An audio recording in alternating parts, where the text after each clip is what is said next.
one's guarding this side of the ferry either. Where are the Quinn? They're in Landfall, I guess. I better go find it. Should be to the northeast. Get this from my stash when I need it.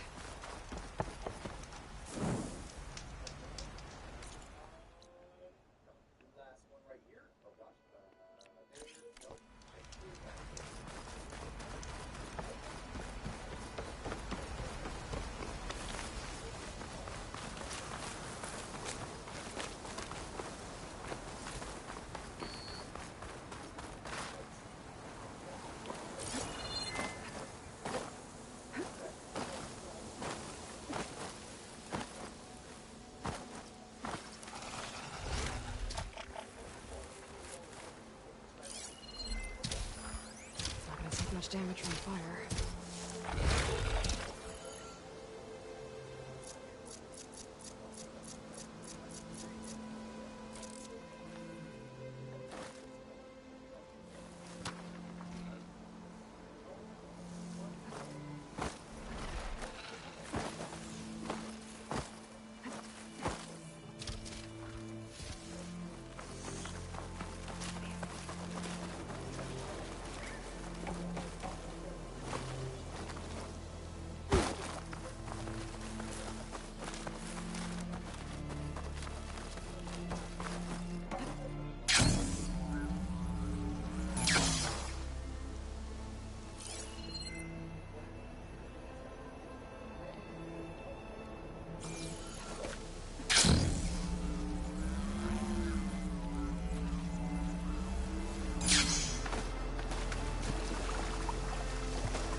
That signal must be close.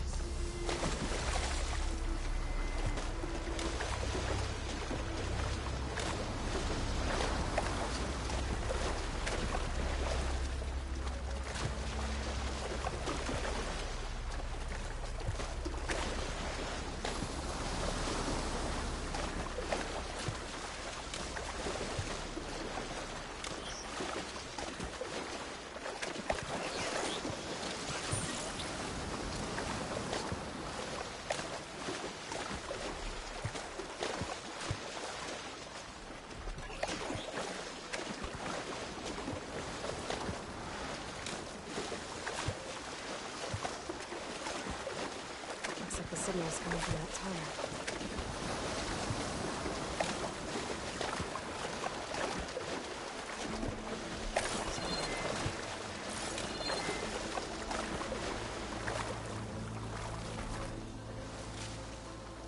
Talks. Better be careful.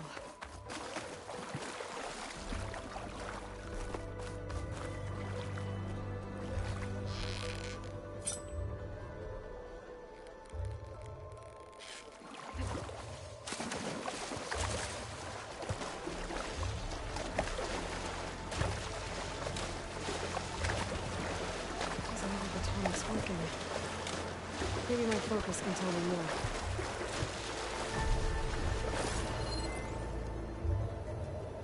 Something seems to have knocked the tarmac down. Maybe the current. Better take a look at the damage.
missing.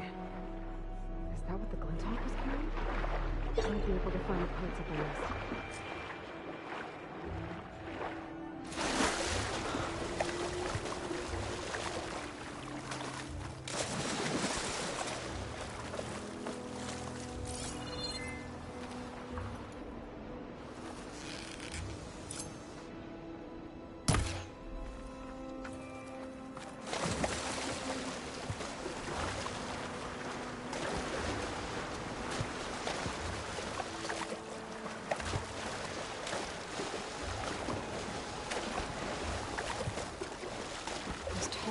Must be up there somewhere. I just have to get to them.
Top nests. Wonder if this is where those sunken helmet parts ended up.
That looks like the part I'm looking for.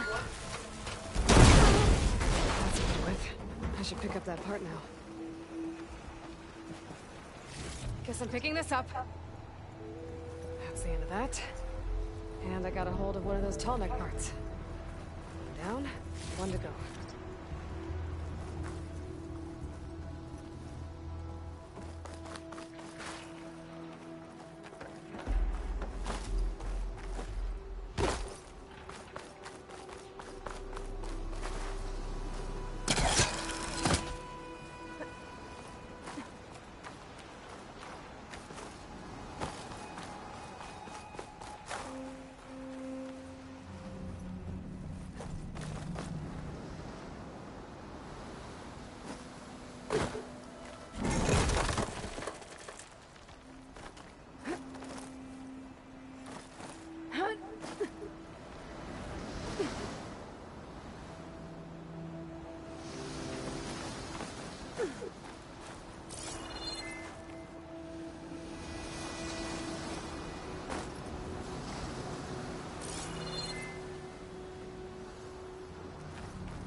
These are the ruins of San Francisco.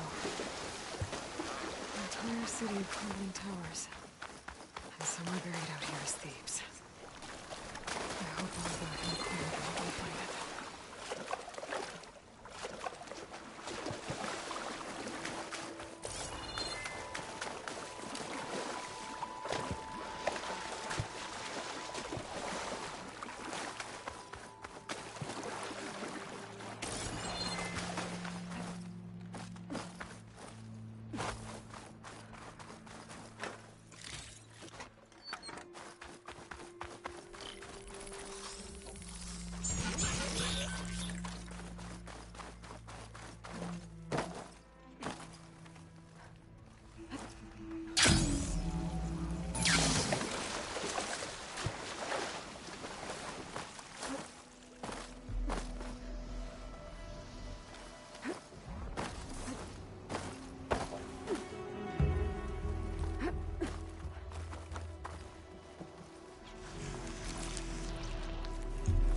There's another cauldron with override data on that one. That's what I'm here. Now, I can pick up that part I saw back at the nest.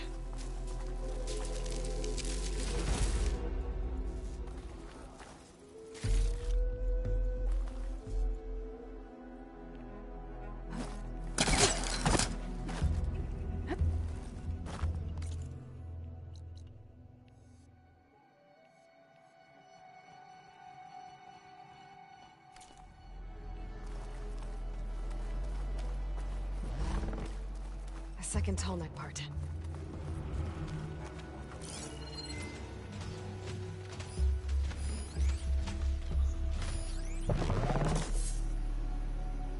Using frost won't help here.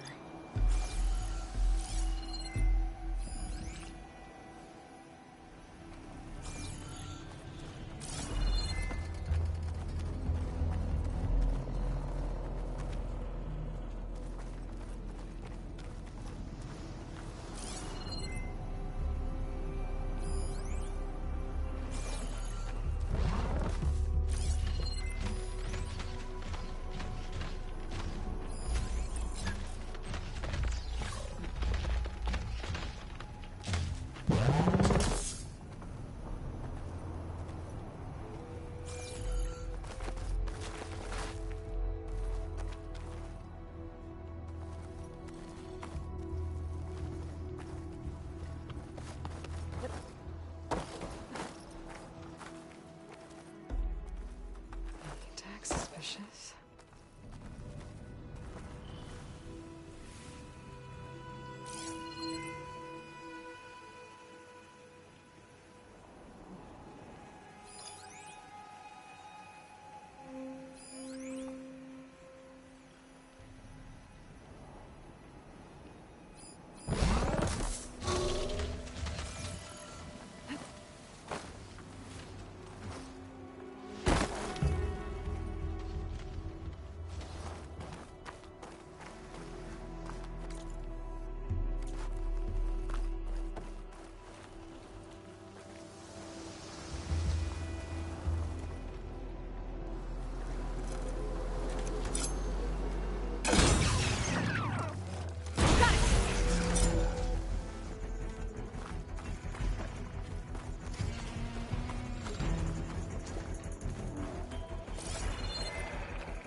should get these back to the Tallneck.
climb up there.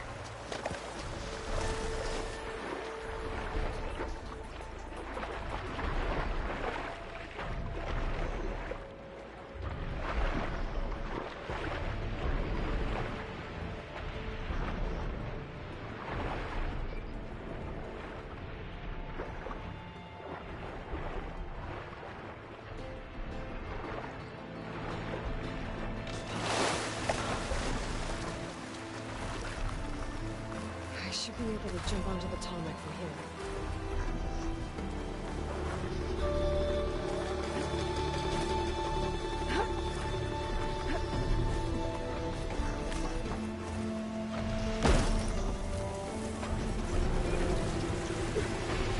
Made it! Now to climb up to his feet.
Oh jongen.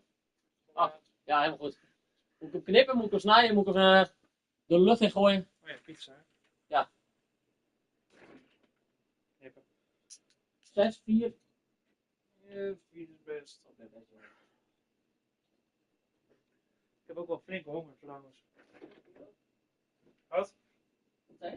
Ik heb ook wel flinke honger trouwens. Oh, nou, ik heb hem klaarstaan, dus je kan gelijk aanzetten. Hey, kan er even weg.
Het sputtert nu af, voel ik.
Ja.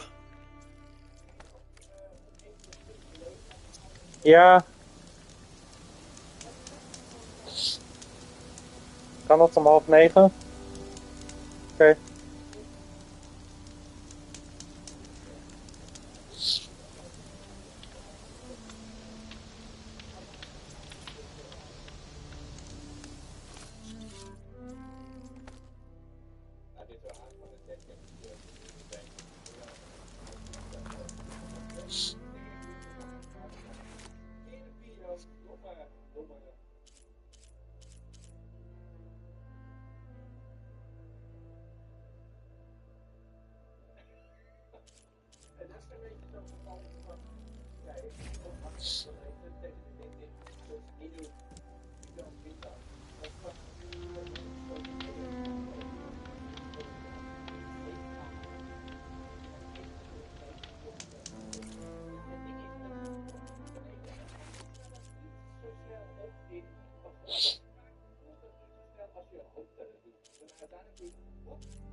Oh shit, sorry. Fuck.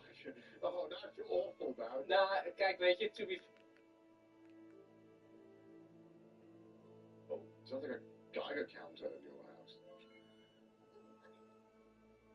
Sounds like you got like a Geiger counter in your mic or some shit. Yeah, what's that? Oh shit, sorry. Fuck. Oh, that's awful, man. Nou, kijk, weet je, to be fair, dat had je waarschijnlijk niet kunnen weten. Is het oh, dat is Iron Mouse? Ja, oké. Voor zover ik weet is inderdaad Iron Mouse een chronisch ziek persoon die een VTuber-account gebruikt om zo te livestreamen. Hartstikke leuke jonge dame. Maar ja, de Sidon in kwestie wist het niet. En ja, biedt het gelijk zijn excuses aan. Maar het kan wel zo'n momentje zijn van... Ja, to be fair, ja, als je het niet weet, ja, dan weet je het niet. Got the Indian stick treatment. Wacht eens even, ik weet echt niet wat de Indian stick treatment is. Ik heb wel eens een video daarvan gezien van mensen die zich tijdens de epidemie aan het misdragen waren. En op plek waren waar het mocht steeds en die stokken gewerkt. Maar dit is in Stockton, Californië, maak ik uit op, uit de tekst. En iemand is met het grote spel, dat was gewoon dit aan het steek.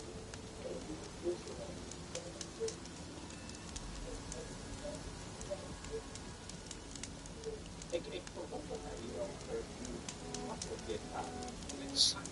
Kijk, ver als iemand van avond komt en ben je al een soort van verplicht mee te werken. Dat kon je eigenlijk niet wel zeggen, nee, weet je. Ja, het is gewoon zo goed dat mensen op zo'n punt komen om dat te doen. En ten tweede, we gaan systemen, gaan misschien terecht. Het een en ander.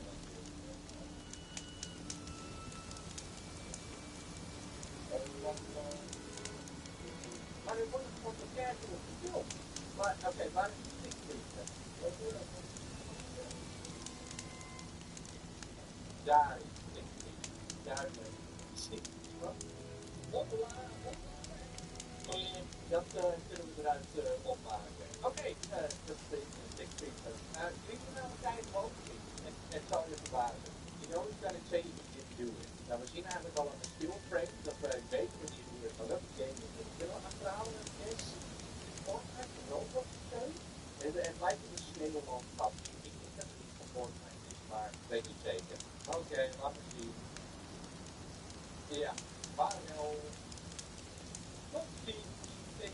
van, dan staan we op €100.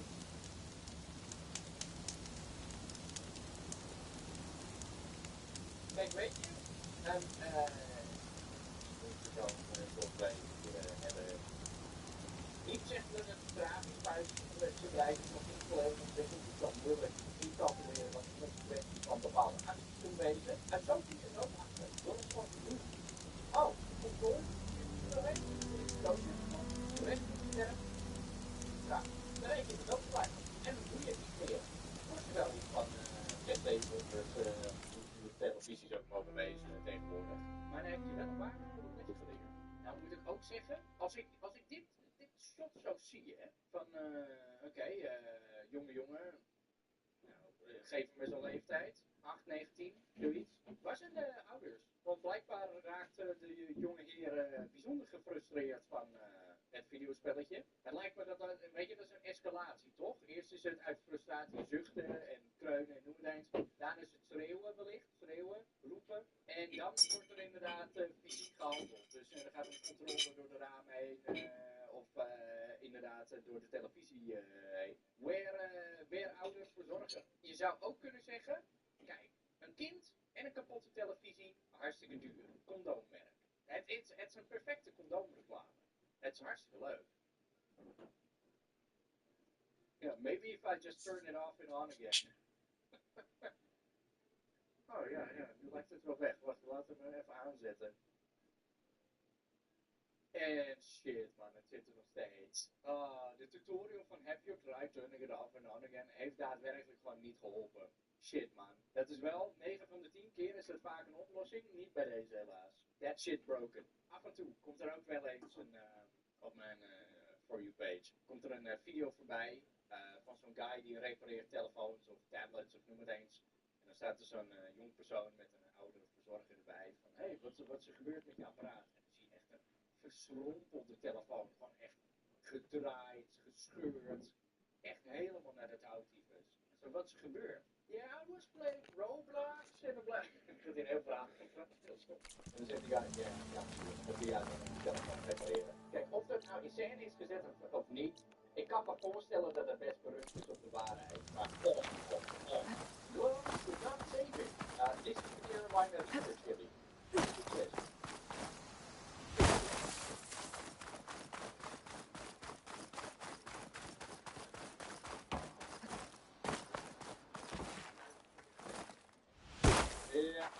Ja, dat is de absolute fout. Als jij kijk, het maakt op zich eigenlijk niet uit, weet je. Of je hand voor de dragen niet, dan wel aanraken, dat is het aangeslagen. Maar als doe je het wil, weet je, dat is gewoon een beetje. Dat maakt het niet uit. Of je hand voor de dragen, ja of nee, dan ongeveer ook gaat krijgen, weet je, allemaal niet gezegd. Als je volgt, hartstikke hebt gekeken, populaire show, beetje saus op kip, is het niet voor. Ik heb een tijd geleden van even ook in wil ik even afstand stellen. Ik heet chipsausen, handen, die is vandaag. Moet je een pakje kip, doe je op en daarna weer op het vet weg. En je dan feestje weer afgevuld, bij je ook. Another drone keeping watch on the biosphere. I should grab its data. But how am I going to get it down?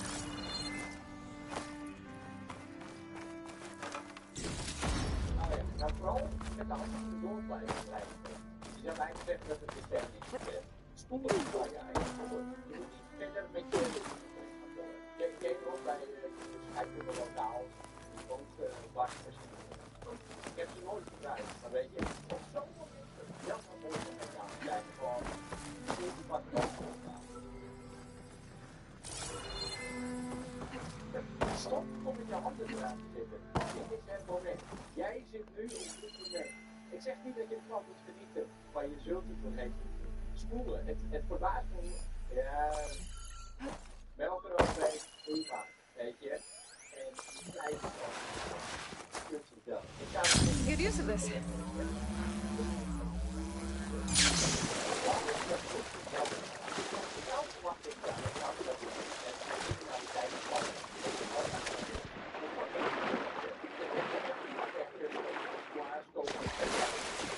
Dus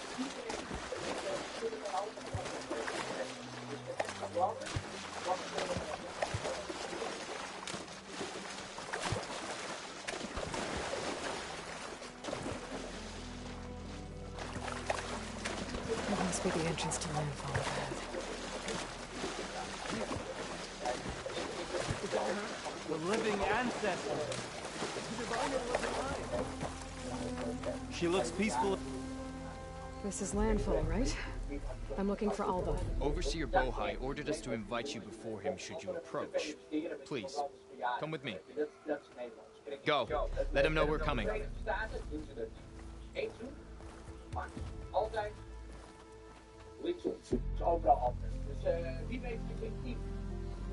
It's her! The diviner was right. Ik zie hier een puist vliegen. Komt zojuist de nieuwe pomp binnen. Die gaat waarschijnlijk even een stukje drinken pakken. Die heeft nog een lange reis met ons. Het is 18 over 4. Ochtends, s'nachts. Overseer Bohai. A stranger just walked through the gate.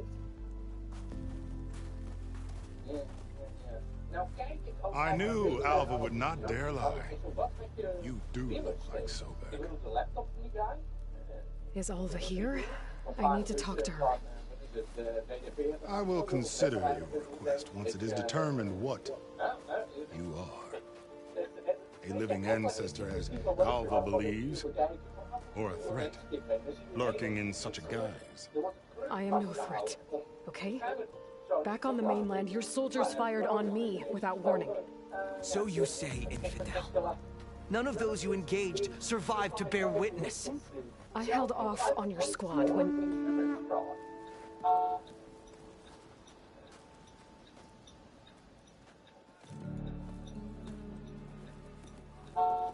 Ik bedoel, dit is zo'n oversteken, maar wat is de bedoeling?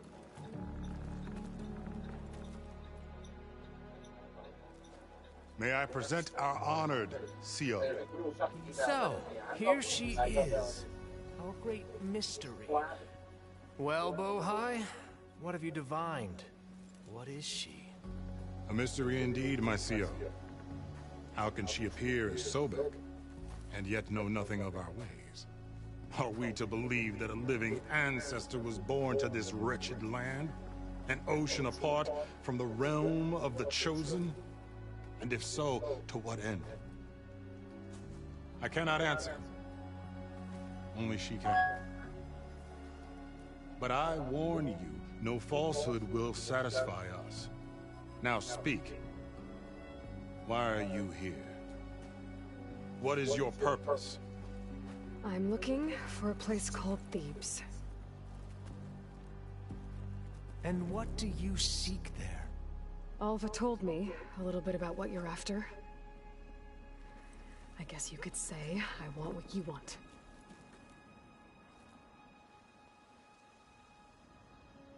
A way to heal the world. As I suspected. Tell her. We found Thebes, the final resting place of Ted Pharaoh's secrets. It isn't far, but the way is closed to us. Machine attacks have cut us off from the site. Diviner Alva is there, along with a complement of diggers and soldiers. Is she all right? Our scouts tell us that a machine has our people pinned behind their defenses, but they're holding out.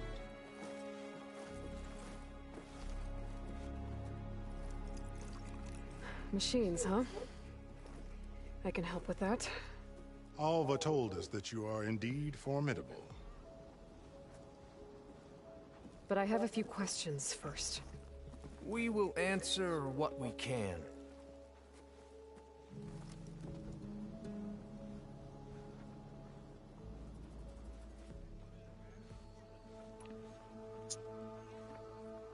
So you found Thebes.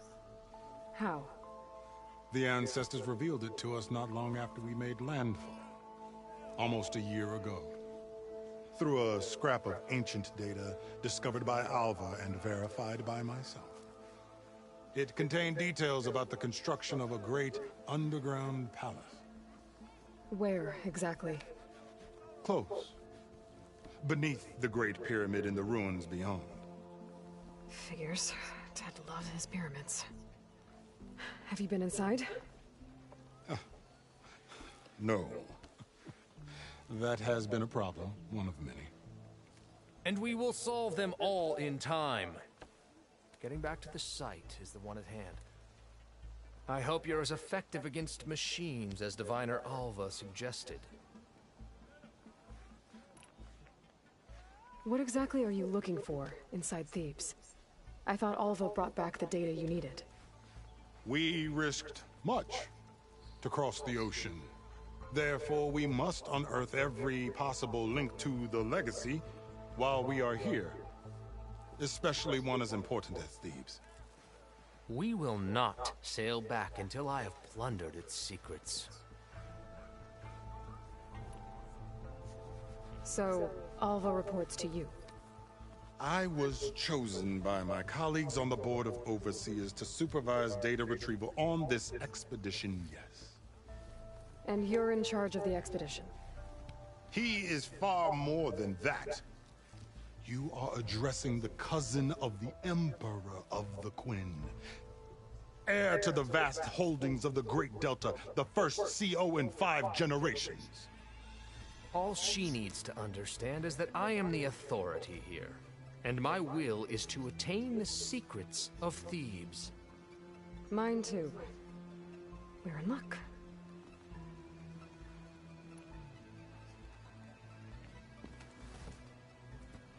You crossed the ocean on these ships? Couldn't have been easy. Greatness is never easy. Indeed. It took 7 years just to build the flotilla. This expedition is the most important undertaking of our generation. A quest for knowledge across the gaping sea with nothing less than the fate of our tribe at stake. And none of it would have been possible without the will of the CO. The voyage was difficult. The wilds here even more so. Our sailors and soldiers have suffered much. I know that. But all for the glory of the Quen. Good to know.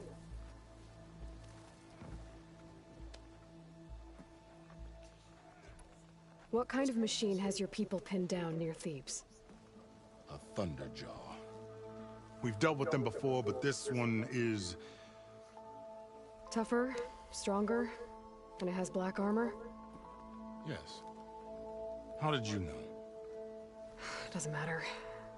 Won't be easy, but I can take it down. Then destiny shines upon us, as I knew it would. A living ancestor now walks among us. And she will help me attain the secrets of Thebes. Resupply here if you must. Then on to Thebes at the base of the pyramid in the ruins. We will follow when our scouts confirm you've cleared the way.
A recipe taught to me by the legacy. What did I do? Well, don't.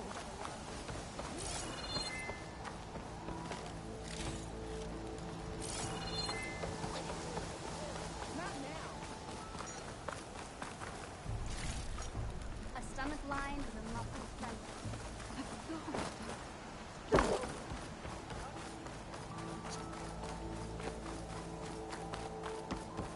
Okay. Off to the big pyramid to fight the Thunderjaw.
Barbarian! Run, stranger! There's a killer machine about! The machine will kill you! There you are. I guess we're doing this.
Stranger! Over here! You killed that machine! Your CEO sent me. I need to speak to Alva. By all means, then. Open the gates!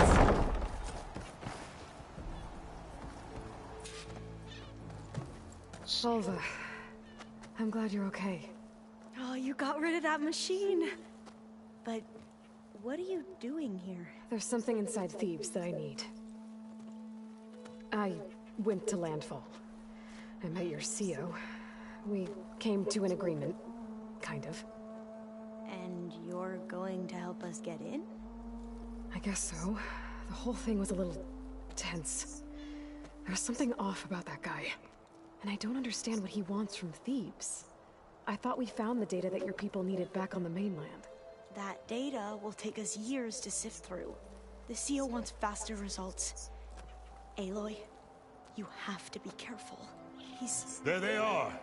The legacy tells us that Elizabeth Sobek helped the ancestors cast aside all obstacles. And so it has been today. You have been true to your word. I'm pleased.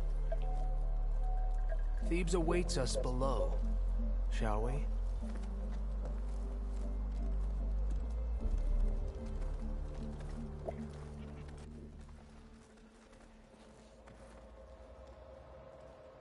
Quite an excavation.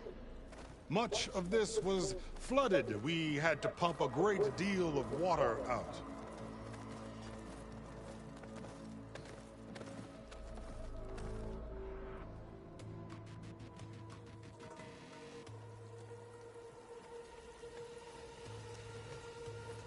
Behold, the door to Thebes. A door like no other.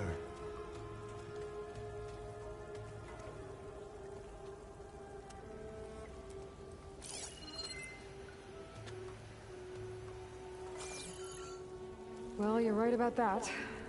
It's designed to open for only one man. Ted Faro. But the legacy tells us that he worked closely with Sobek. He trusted her. Surely she could open the door, and so surely can you. Not gonna happen. At least not from this side. You said she was a living ancestor with Sobek's eternal essence. If I may... Pharaoh, great as he was, did not build his palace alone. We know this from scraps of data we found, the ones that pointed to this location. And we found evidence of passages below. Maybe they were built to aid construction. Or for servants. We can't reach them. The way is flooded and they're too far underwater, but... Yeah. I can reach them. There might be another way in down there. You see? With Sobek, there is always a way.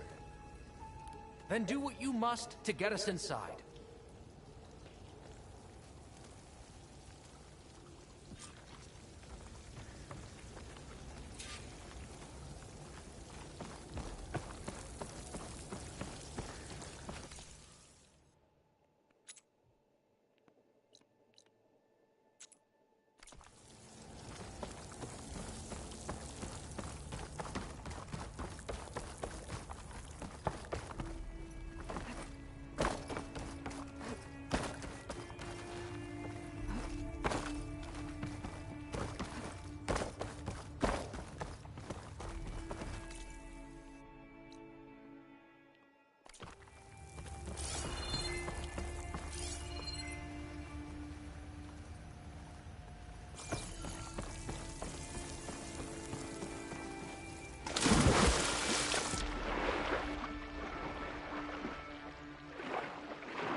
Water's warm. Feels like a hot spring.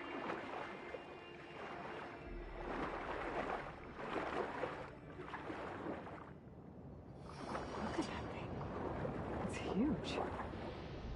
It goes all the way down to the bottom.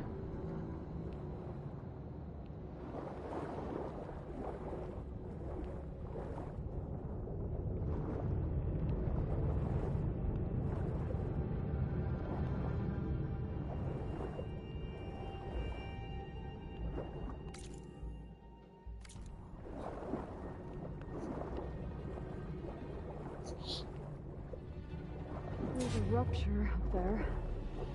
Maybe a way in. Yeah, this could get me inside.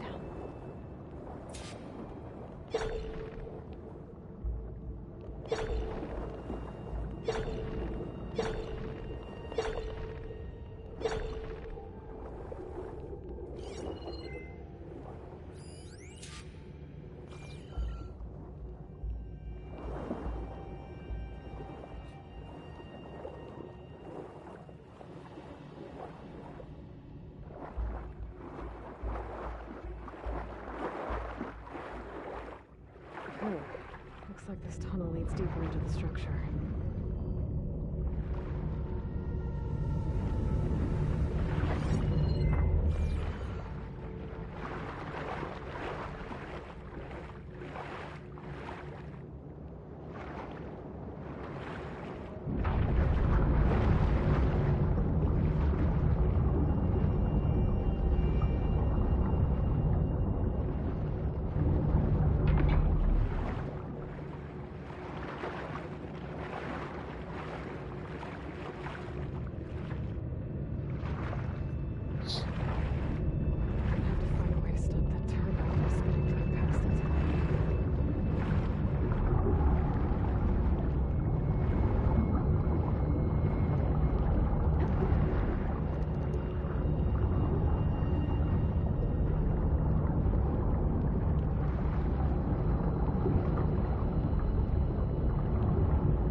Soak turbine. Good.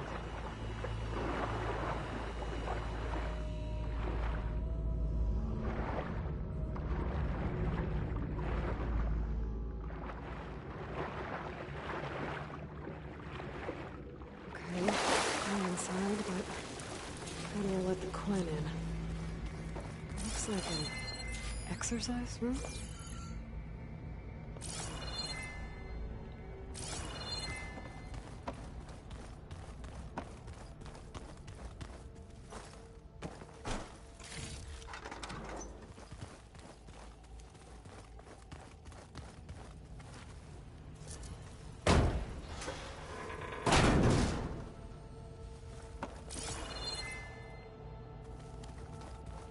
The living area. It's pretty big, too.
Let's hope this is the way to the main door, so I can let the Quinn in.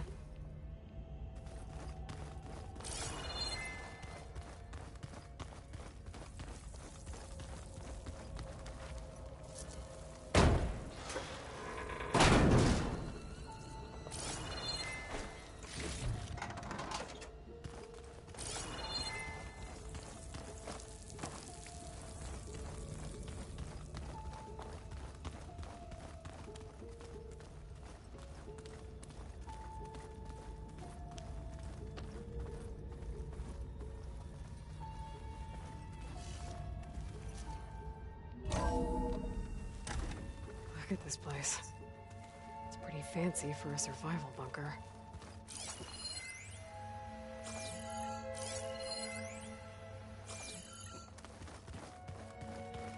There. The door. Let's hope I can open it from the inside.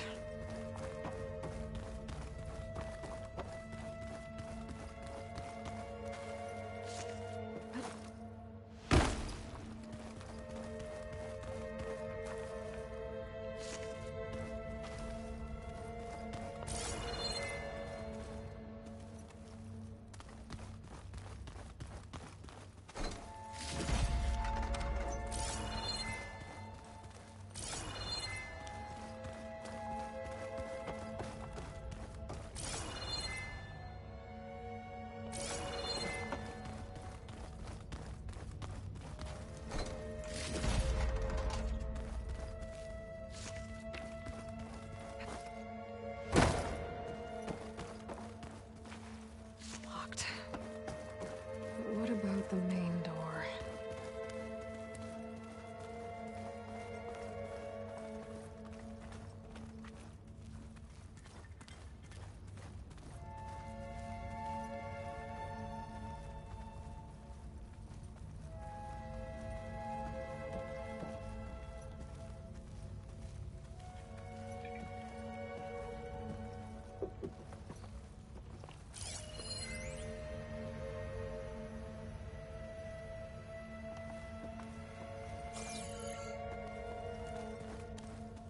Ah, good. An emergency exit function. Emergency exit initiated.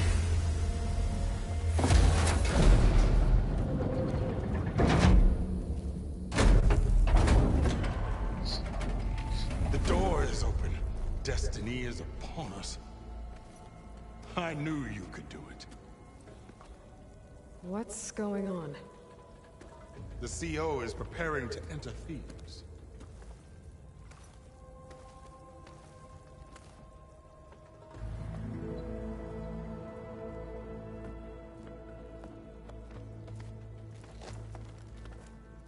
Oh, why are you dressed like Ted Pharaoh?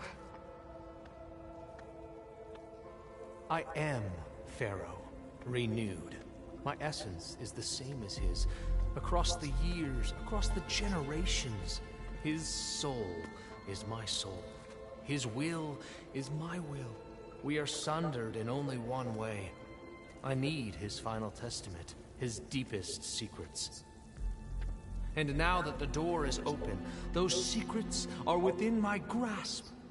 When I have them, I will be complete, as he was. I will have everything I need to save our homeland, and, as Pharaoh did, the world. Okay. I think there's some confusion here about who Pharaoh really was. No one knows better than I who he was, who he is. Me. The Renewer, greatest of the ancestors, the man who saved the world. And you. You understand, Sobek. You are her, Pharaoh's harbinger, his assistant. Come, we will descend into Thebes together, as it should be. Bring her the raiment. Raiment? As he is Pharaoh, you are Sobek. For an occasion this momentous, shouldn't you wear proper business attire? Whoa. No, no, no, no, no. No, I am not wearing that. No way. You will wear the proper attire to mark this moment. Or what? It is said Sobek valued life above all else. Is this true? Fine. I'll wear your raiment.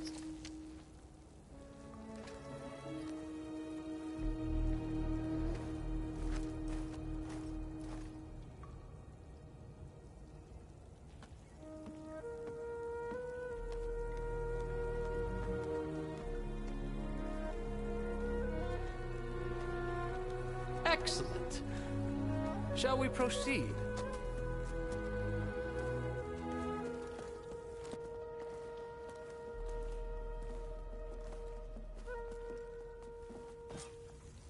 Look at this place. The grandeur. Pharaoh's domain. simply breathtaking. Excellent. Somewhere in here, Pharaoh left his secrets. Let's go find them. Your Magnificence, perhaps we should leave guards behind to cover our exits? Indeed. Let it be done.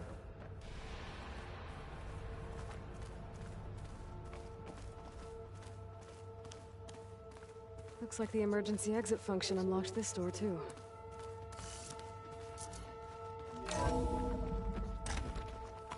Pharaoh's visage, a monument to greatness. Truly, my CEO. It's a monument to something, I'll give you that.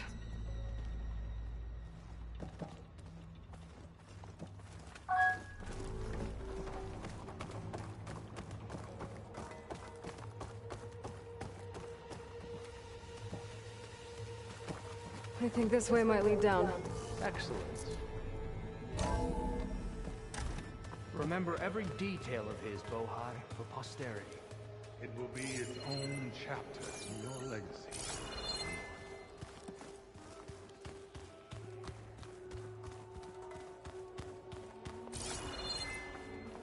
Quite a palace Pharaoh built for himself. No less than he deserved. Of course.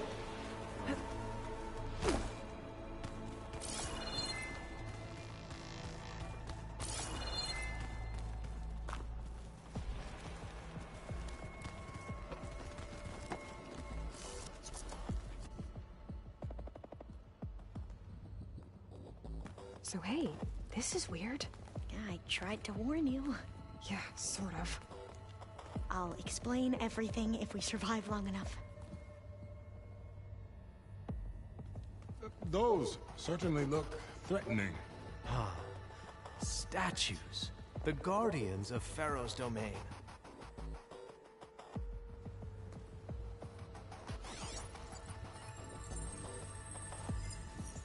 Those aren't statues. Look out! Get the CO out of here! Guess it's just us then. We have no choice!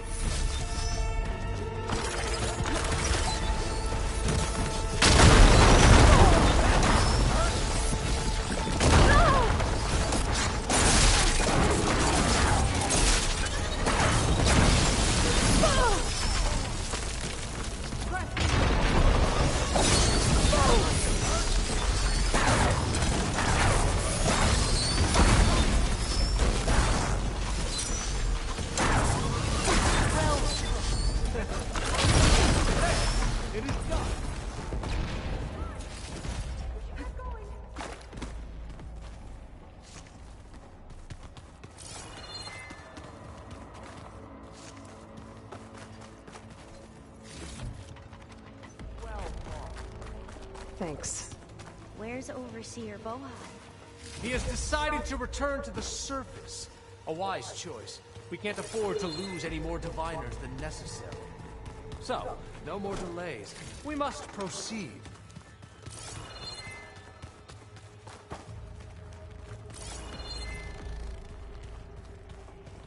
Yes, that looks like the way.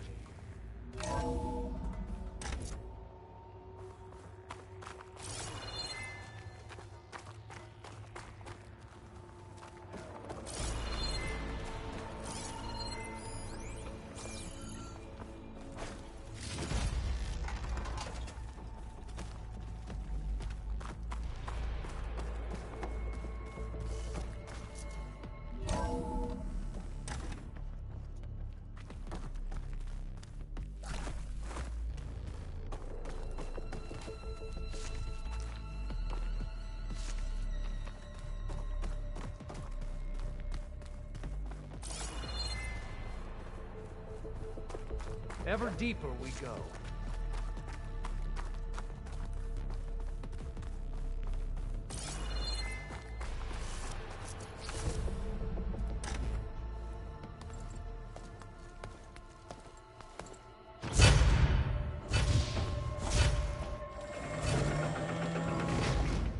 What is that?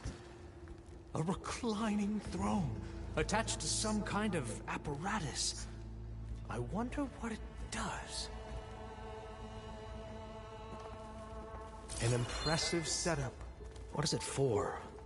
I'm sorry, CO. I don't know. My focus can't read the data here. What about the living ancestor? Is the data lost to her?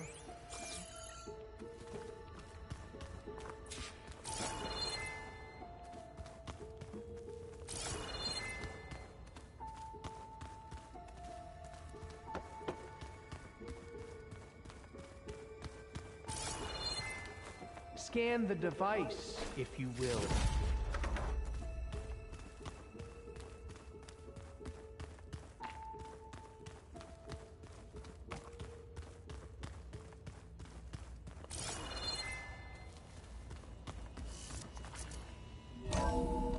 Please, scan the device. You did this for him? You put, like, off switches in everyone's heads? Kenya, you mustn't Did you find a recording, Aloy? Yeah. Tell me what your focus reveals about the device.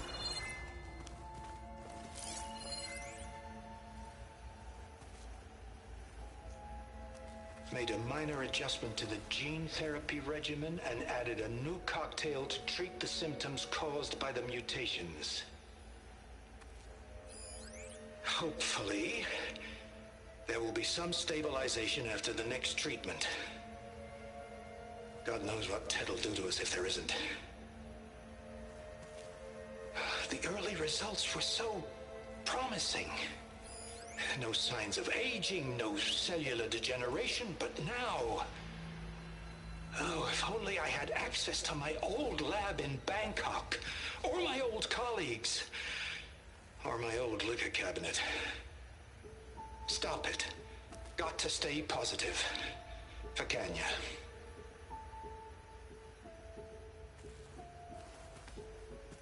You saw something. I could tell.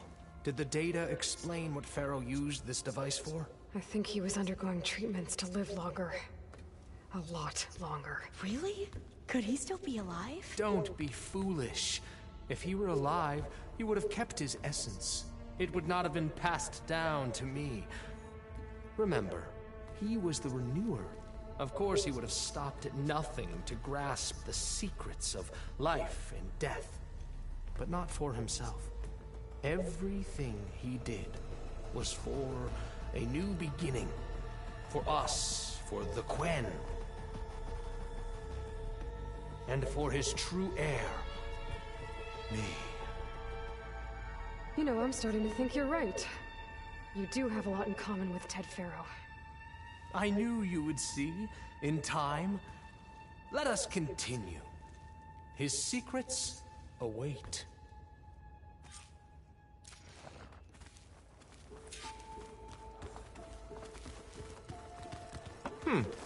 Is that a small office? For a minor functionary, perhaps?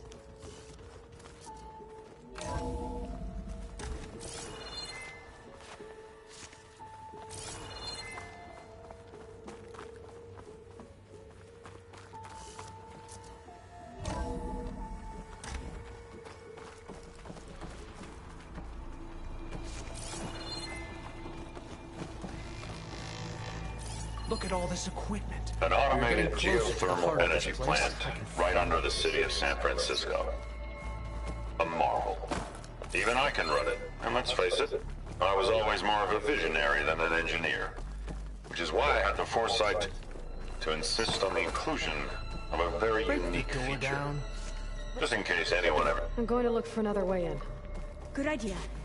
It's worked before. Very well. Get to it.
console.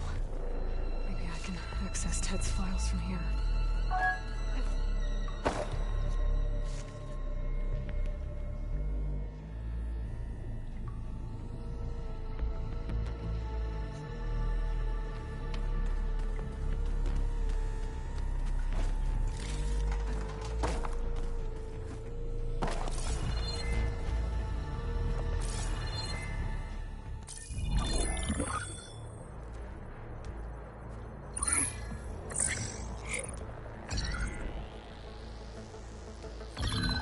There.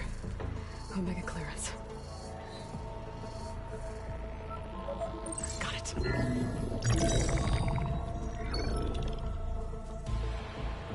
What do you have to say for yourself, Ted? Sometimes dead. Along with his kid. Found him on the floor of his office this morning, holding hands.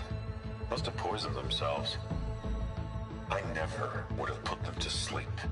She was just a girl, for Christ's sake.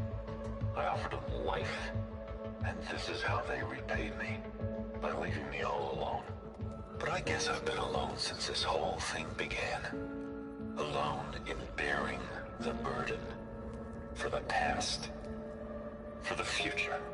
Same old Ted. No matter who dies, he's the one feeling sorry for himself. Liz's future. Liz's children. Someday they'll come. And I'll be here to greet them. Some tell said my aging has stopped altogether. If anything, my cells are replenishing faster than normal. I just need some time for the mutations to calm down. Time. And energy. Some tell said the reactor can give me what I need to grow strong again. To get my shit back together, so I can greet the kids. They're gonna need me. My advice. My guidance. And then I won't be alone anymore.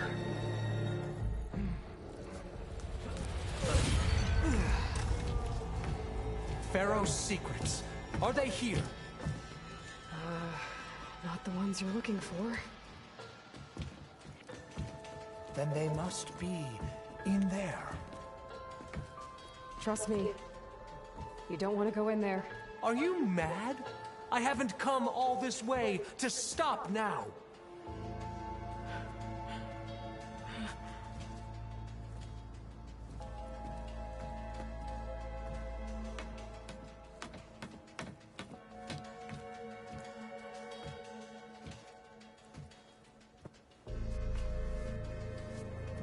At last, Pharaoh's legacy is mine.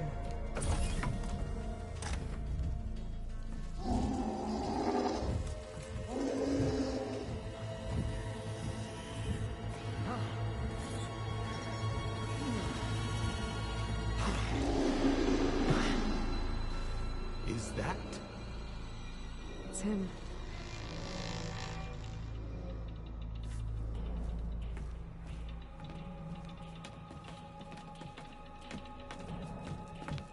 Burn it to ash. Wait, no. Pharaoh has it rigged to melt down if... Kill them too. No witnesses. Calling my target! Hit her!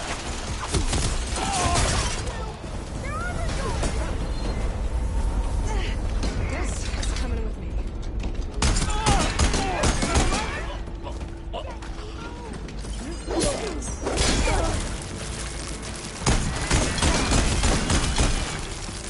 Pharaoh rigged the reactor to overflow if he dies. We have to run.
Don't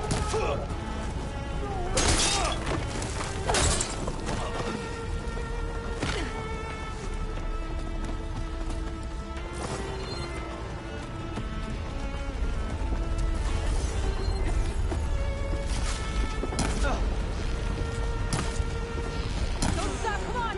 We're almost there!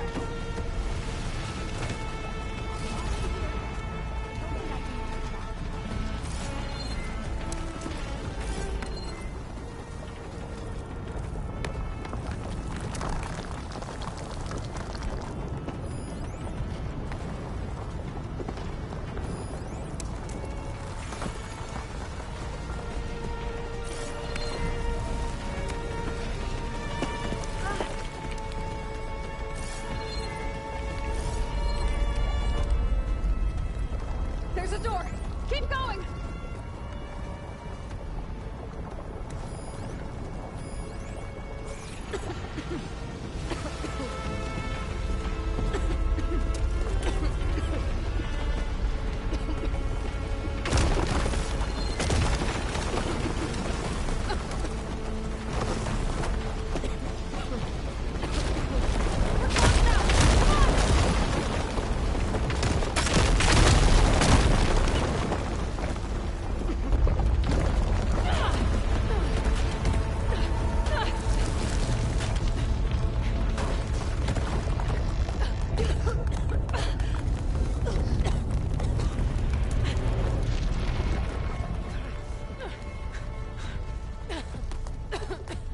Are you okay?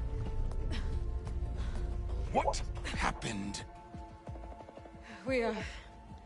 We found something that will help. Not just your homeland, but everywhere. But where's the CO? He's gone. I guess you could say he gave his life to help us attain the secrets of Thebes. I see.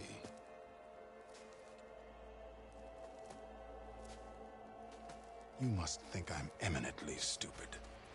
What? No. No. The CO was an entitled egotist who twisted our beliefs into a sickening, self-serving fantasy. And you expect me to believe he sacrificed himself for scraps of data? It's time for the truth, and it better be convincing.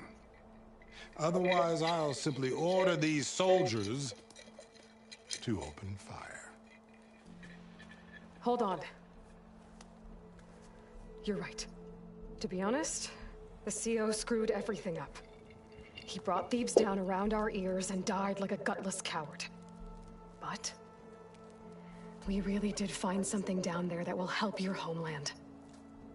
If I can take it and use it. Now, if I have to, I will fight my way out of here, but it doesn't have to be that way. You can just let me go. And then take credit when things start to improve.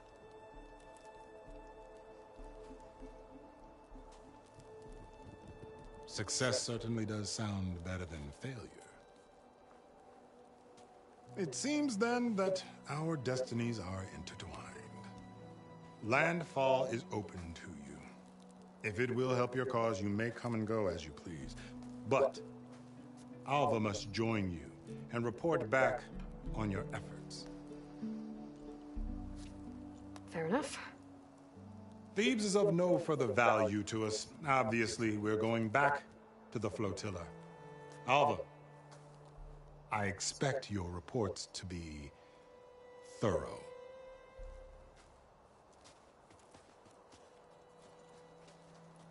Oh, I thought he was going to have us killed.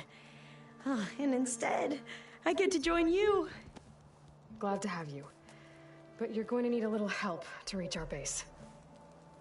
Varl, I made a new friend. I need you to meet her at the Quen Ferry and escort her back. On it. Can't wait to meet her. Trust me, you'll love it there. Varl will give you a better focus, and all the data you could ever want. Head to the ferry. I'll join you back east as soon as I can. A diviner must follow the truth, wherever it leads. I'll see you there.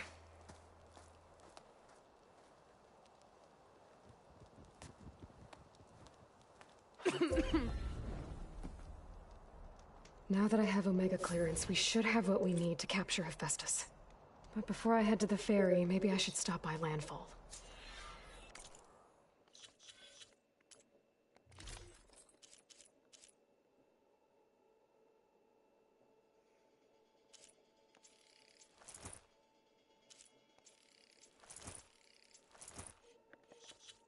With the CO gone, maybe more Quen will be willing to talk. Might be worth looking around the island, too.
Welcome back.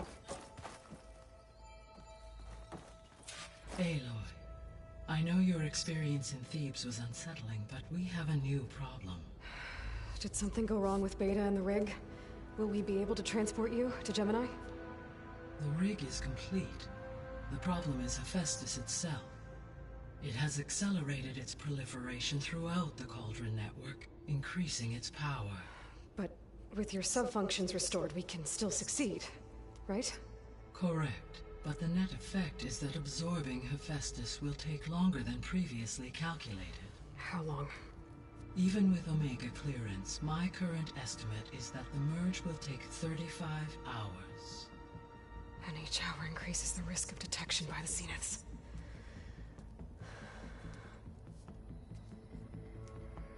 Two cores. Two overrides.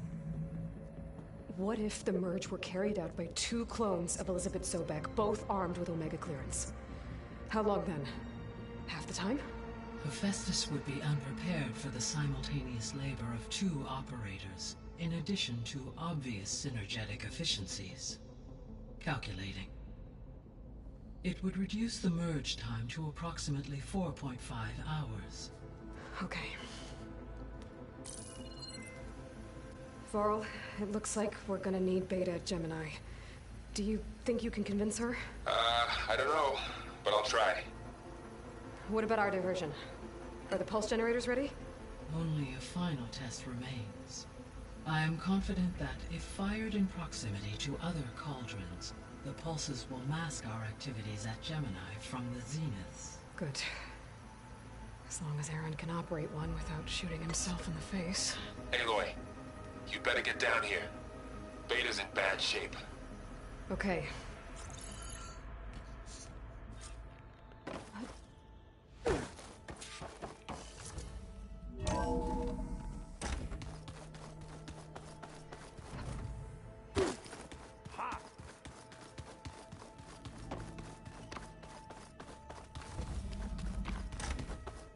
Aloy. I tried, but it's impossible.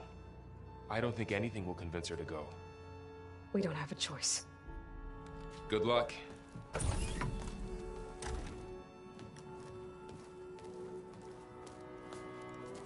Beta, you have to come with us. It's the only way. It's one mission. The most important one. We need you. Tell me why you won't go. What if they take me back? Alone, in a cell again. A slave. Forever.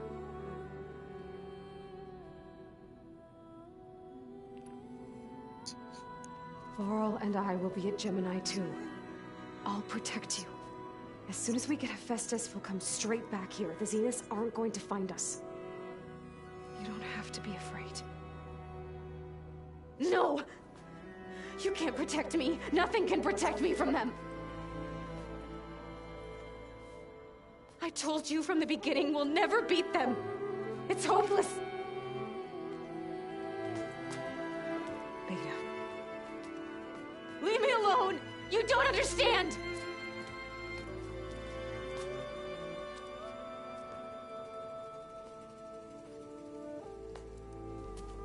You're right. I don't understand. We have the same genes, the same mind, the same heart. So why can't you find the strength to do what has to be done? Like Elizabeth would. Don't you think I've thought about that? I don't know what piece of Elizabeth I'm missing. I don't know what you have that I don't. I look through all the data from your focus. You were raised as an outcast, shunned, and isolated just like me, so what's the difference? What's my defect?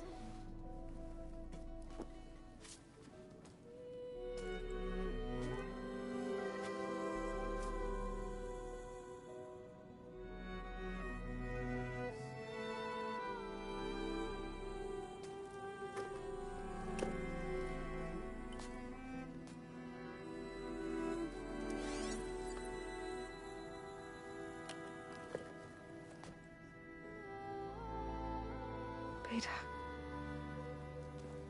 you don't have a defect. Beta, look, it's not a piece of Elizabeth.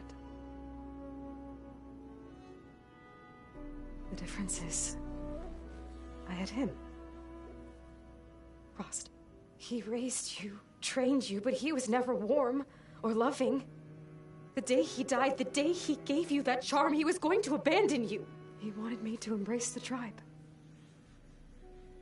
But then he gave his life for mine. He loved me in his own way. And that was enough. What did it feel like?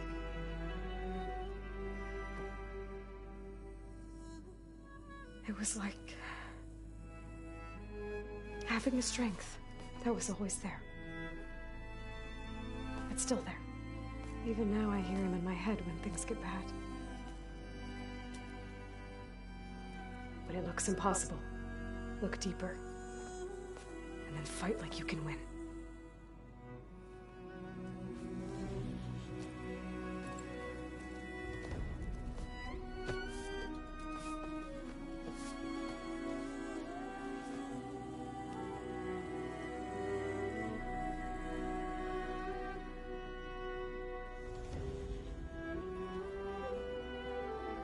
You don't have to go on the mission. We'll find another way.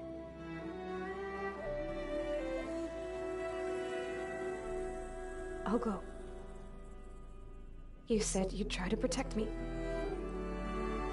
I believe you.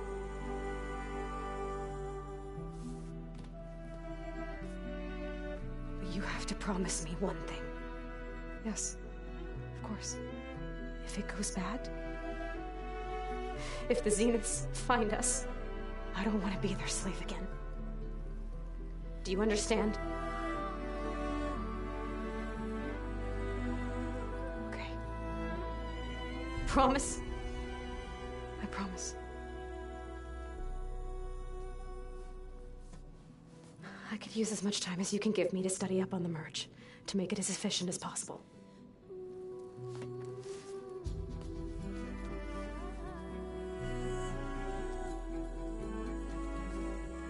I'll be ready when you are. I swear.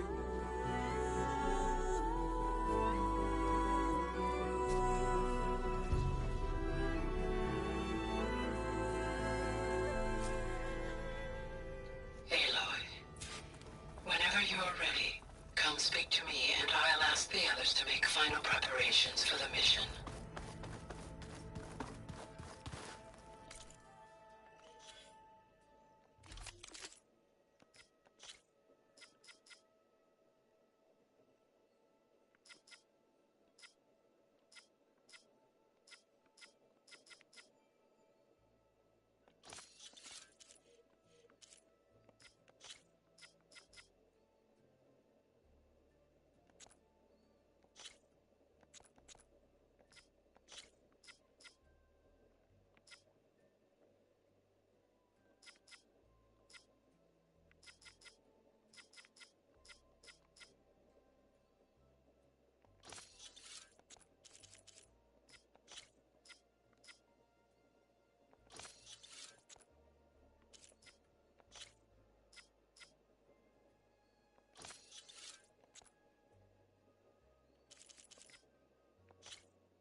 Hello again, Aloy.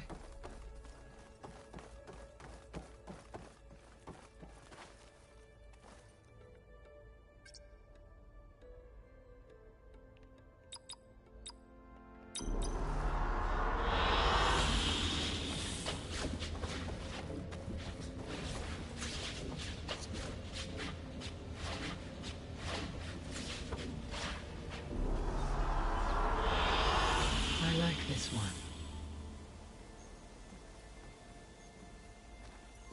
Hello, Aloy.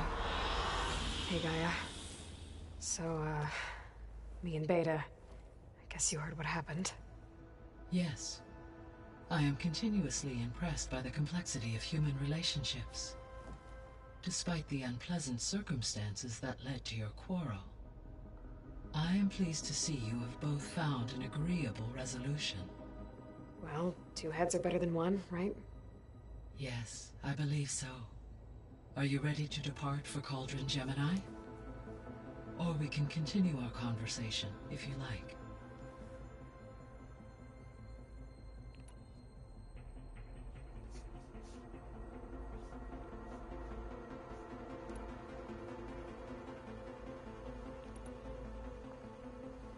So, about Beta. I never really saw the difference between us, until now. She's been through so much. Completely alone. You have both endured many hardships. Different in almost every respect, yet equally remarkable. I like to think of you as two miracles, born of Elizabeth Sobek. 3, then. Let's not forget about you, Gaia.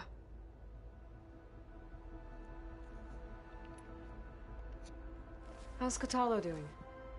I detect that the loss of his arm still deeply pains him, though he has not voiced his thoughts. I may be able to assist in his recovery, should he be interested. Really? I'm sure he will be. How are things around here? Zoe continues to monitor the status of her land gods. The receivers appear to be functioning properly. As a result, Plainsong should see a gradual increase in viable crop production. Good. It'll keep them from starving. At least until we fix the biosphere.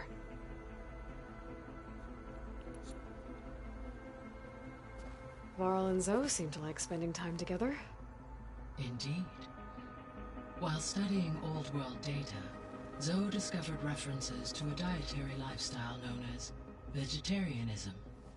She appreciated the similarities with Utaru practices and encouraged Varl to try out this lifestyle.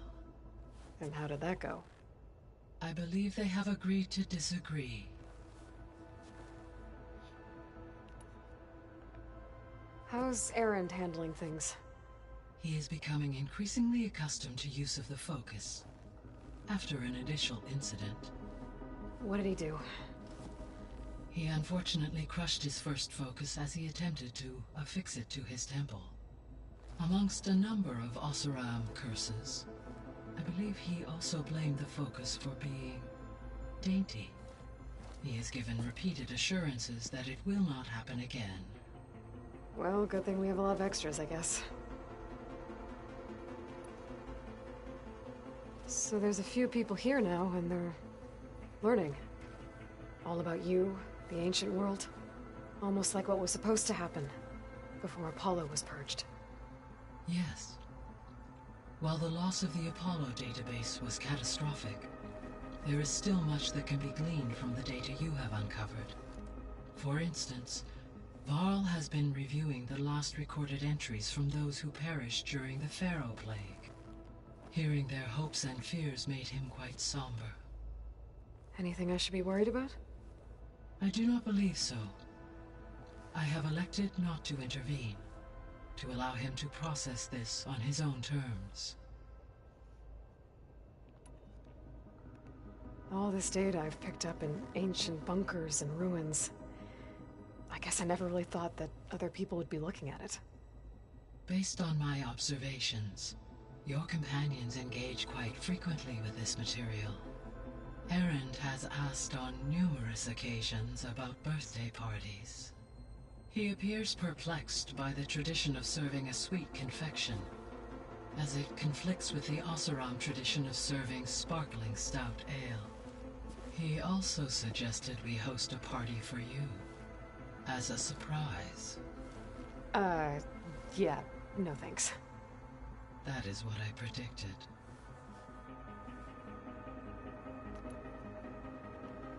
Is Catalo getting along with everyone?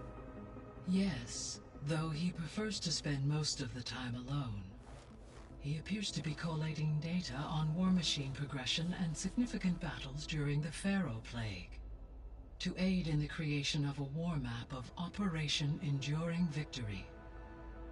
I believe he aims to study the tactics of old world warfare. I'd be interested in seeing that. It appears to be a private pastime for him.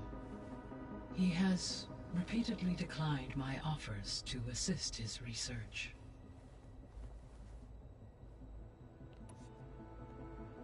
How's all of us settling in? As soon as she arrived, Alva was eager to study the data in the archive. A particular file soon caught her attention.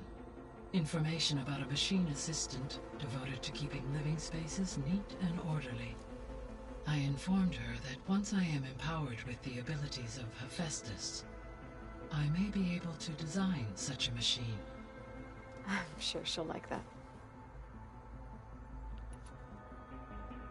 When I set out to find a way to bring you back, I never thought we'd be here, like this. Among friends. They have all come a long way with their improvised educations. Varl has suggested that one day we might extend this model to more tribal inhabitants, once the biosphere has been stabilized. Yeah, that's not such a bad idea. As long as you're the one running the lessons.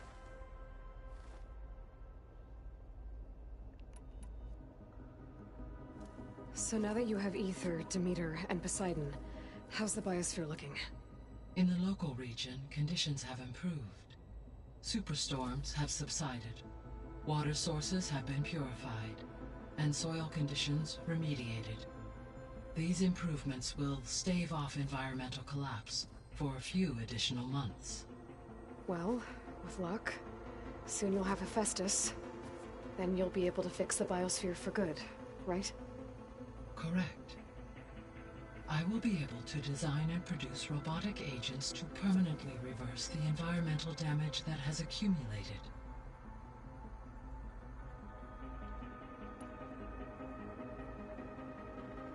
So our plan to capture Hephaestus. Let's go over it again. As you wish. Thanks to Beta's test, we now know that Hephaestus will not respond to your Alpha clearance. Which is why I got Ted Pharaoh's Omega clearance. Correct. While you were gone, Beta constructed the transport rig and pulse generators. When we get to Gemini, I will need to be installed on one of the facility's cores. The second core is for Hephaestus. Using Omega clearance will allow you to trap it. And then you'll be able to absorb it. Not quite. You will need to manually remove Hephaestus's malicious code before the merge. How long will that take? Because the work will be split between you and Beta, it will take approximately 4.5 hours. And during that time, the others will create a distraction for us using the pulse generators, right? Correct. They will each take position at a cauldron door and fire off their device. The energy surge should mask our activities until the merge is complete. And then we'll have everything we need to defeat the Zeniths. Sounds like a plan.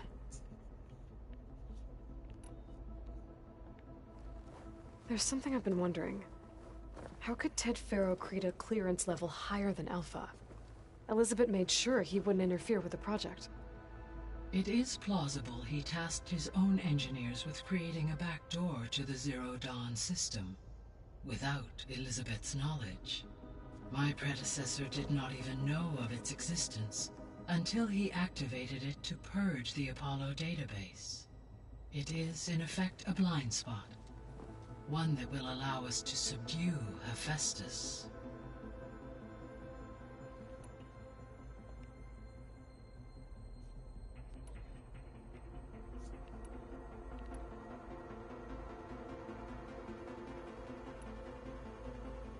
The Zeniths. Gerard, Eric, Tilda, Verbena. Beta said they were some of the most powerful people on Earth. I think Elizabeth knew one of them. Tilda. Did she ever mention her to you? No. Elizabeth often spoke of her work, or told stories of her mother and her childhood. If she knew this Tilda, she did not disclose it with me. What we can conclude from your and Beta's experiences is that the Zeniths are ruthless in pursuit of their goal. To protect life on Earth, they must be stopped. Beta believes the Zeniths want to use the terraforming system to wipe out life on Earth. Start over, so they can build it how they want. Further supporting our hypothesis. But why? Given their technology, they could wipe out the tribes of the world by easier means. And if they're the same people who left Earth 1,000 years ago, wouldn't they want the biosphere to be as it was? It is likely they adjusted to different planetary conditions in their colony on Sirius. They may be trying to recreate that environment here. Turning Earth into a new Sirius. Their own personal playground.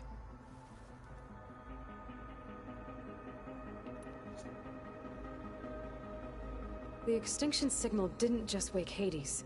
It made every subordinate function self-aware. Why? I have wondered this myself. So far as I can tell, Hades was the sole target, and the partial sentience imparted to other subordinate functions was incidental. A signal that precise would require thorough knowledge of the system. How could the Zeniths know that? From the records on your focus, it appears Far Zenith had an informant during the development of Zero Dawn. Hank Shaw. He was supposed to steal a copy of the system for Far Zenith, but Elizabeth and Travis Tate caught him first. Yes. It is likely Far Zenith acquired knowledge on the system's design through him, despite his failure.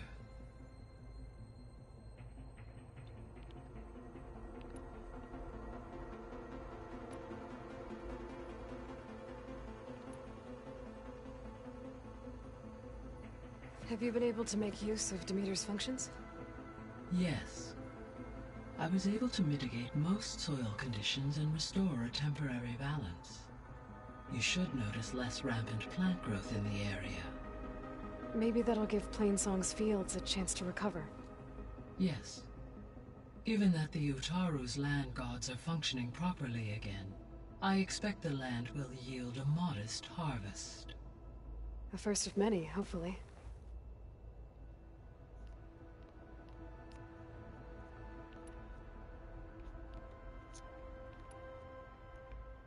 There's something I'm still trying to figure out. Why was Demeter using flying machines to distribute metal flowers? In its deranged state, Demeter was defending itself against a robotic swarm that would devour all plant life. It thought the Pharaoh Plague was still happening? It feared it would come again. As part of its directive of reseeding Earth's vegetation, it sought to protect plant life at all costs. And considering it had 20 years to proliferate, I expect you will continue to find the fruits of its efforts for some time. It's a good thing I have the code to dissolve the vines, then.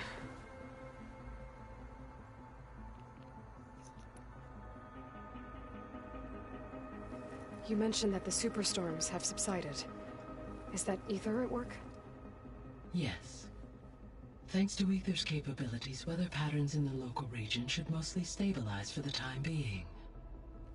Well, that's a relief. Be nice not to have to fight my way through a storm anymore. I will continue to stabilize the atmosphere for as long as I can.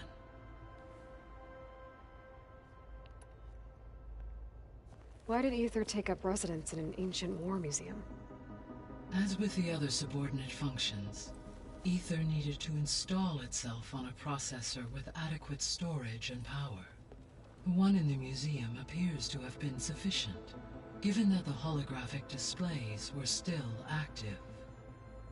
So Ether was assured it could stay for as long as it needed to. Correct. Though it is curious that it chose a place surrounded with the ancient ruins of aircraft. Maybe it also felt at home there.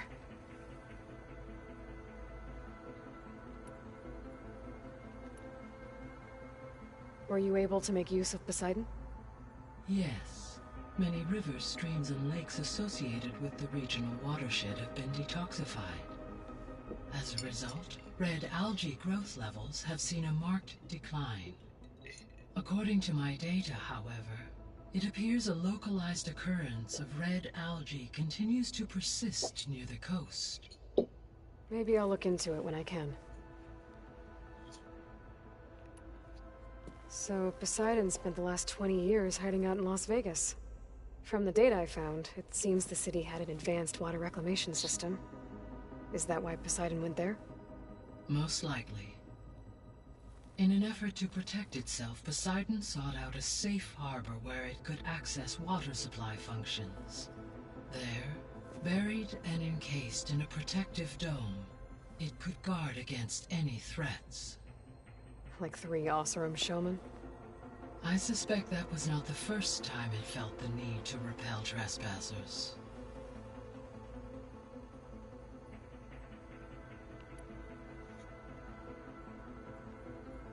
The missing subordinate functions. What can you tell me about them? Artemis rewilded the Earth with a variety of animal species. Eleuthia was responsible for gestating, nurturing, and acculturating a new generation of human beings. Apollo was tasked with preserving, organizing, and disseminating vast archives of human knowledge and cultural achievements. Unfortunately, all archived Apollo data was purged on the 2nd of February, 2066, by order of Ted Faro. Ted. Guess he got what he deserved, in the end. Yes. An igneous conclusion to his pathological narcissism, impulsive tendencies, and instability. All 3 of the missing functions have already served their purpose, or were prevented from doing so. Do you still need them? Restoring their remaining elements would increase my heuristic processing density, empowering my overall function. Unfortunately, as we now know they are in the possession of Far Zenith, attaining them in the short term is very likely impossible. I guess our best shot at recovering them is by taking over the Zenith base. But we'll need Hephaestus and a bunch of combat machines to do that. Correct. So, once Hephaestus has been recovered and merged, you'll regain the capacity to mass-produce machines at cauldrons around the world. Yes, and to program their behavioral routines, or even control them directly. So you could build an army of machines. Attack the Zeniths and take them out. It is in my nature to take any and all necessary steps to preserve life on Earth, human life above all. So yes, once I have been empowered with the capacities of Hephaestus, I could design, build, and command such an army. Given the nature of the Far Zenith threat, doing so may be our only option. I must admit, however, that I have misgivings about using such technology to kill, no matter how aggressive the enemy. That's good. It means you have a conscience. As Elizabeth intended. Indeed.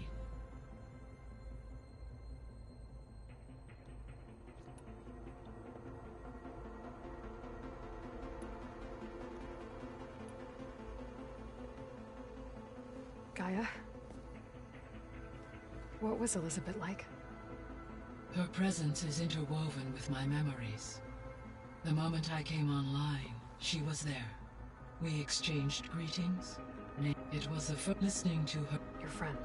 Yes, though I am. Thanks, Gaia.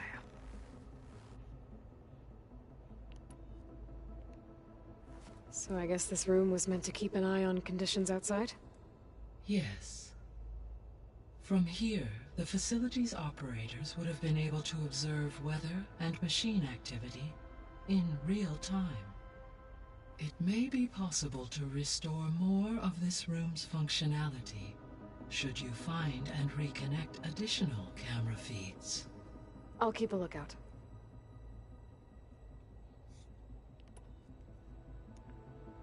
So what will happen to this place while we're at Gemini? All systems within this facility will continue to operate. As Minerva will no longer be masking this location, the facility will be exposed to detection. Though without my presence, it is unlikely to attract attention. Let's hope so.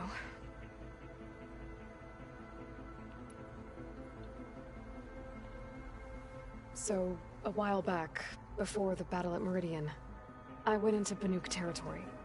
I discovered another AI there, one not related to Zero Dawn. Cyan. It was created to oversee operations for a volcanic stabilization project, and it spent the last 1,000 years in isolation. I'm guessing you didn't know about it? No. From the data on your focus, it seems that Cyan was cut off from the outside world, an effort by its creators to protect it from the Pharaoh Plague.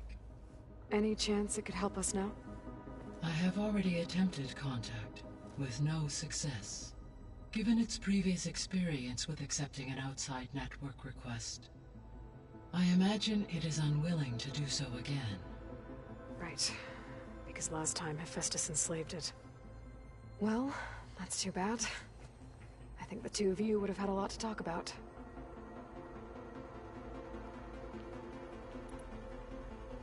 The processor Ether was installed on was part of an ancient war museum. A memorial to something called the Hot Zone Crisis. Do you know anything about it? My knowledge of historical events was unfortunately lost with the Apollo database. However, climate data indicates a peak in regional temperatures in the 2030s. Such conditions would see extreme, prolonged droughts, an increase in dust storms, and a loss of habitable landmass.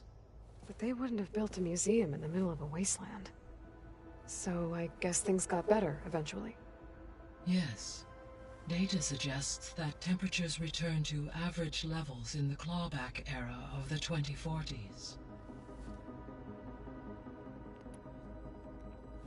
There was an ancient tank embedded in the bulwark, buried under a bunch of boulders. Any idea how it got there?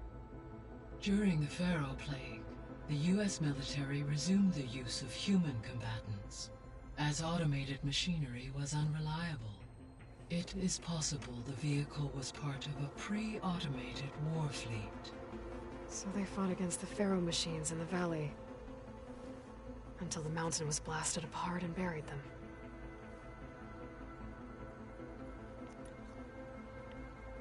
So the facility where I recovered Demeter used to be a Pharaoh agricultural research facility. It's where they created the biomass conversion system, but also adamantine wreath. Did Elizabeth know they were working on that?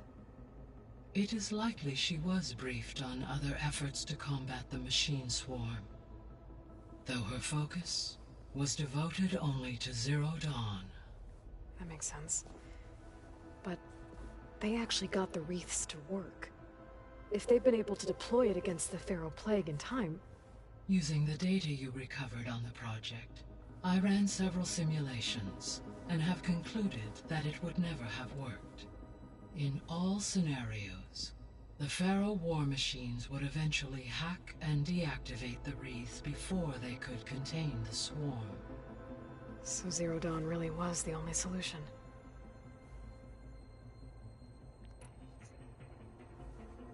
There was a lot of data in the greenhouse facility about agriculture. Do you think it'll help the Quen fix their homeland? I will run a query. Complete.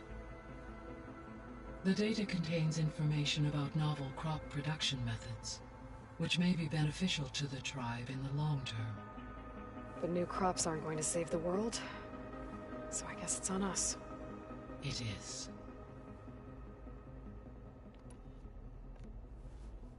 When I dove down into Vegas, I found data about the man who built the dome over the city. Stanley Chen. It turns out he was a member of Far Zenith.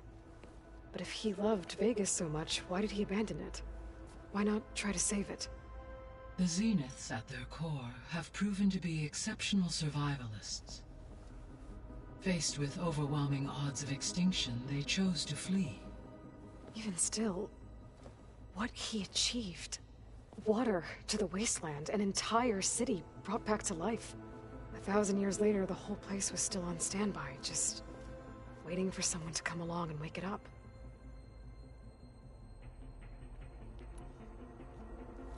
When we were at the facility where we found Beta, there were records that said Far Zenith were researching embryogenesis. I know they traded their ectogenic chambers to Zero Dawn, but why were they researching it in the first place? At this point, we can only speculate. Perhaps at one time they meant the Odyssey to be a colony ship, necessitating such technology. As their goals evolved over time, so did their areas of research. So they got more selfish as the risks of staying on Earth kept rising. So I, found Thebes. What do you think Ted would have done if his life extension treatments had worked? It seems he convinced himself it was his duty to guide future humans. Given the tribal nature of new humans, and his ability to use Omega clearance on the terraforming system, I imagine he would have convinced one or more tribes to worship him as their patriarchal deity. Okay. Yep, glad that didn't happen.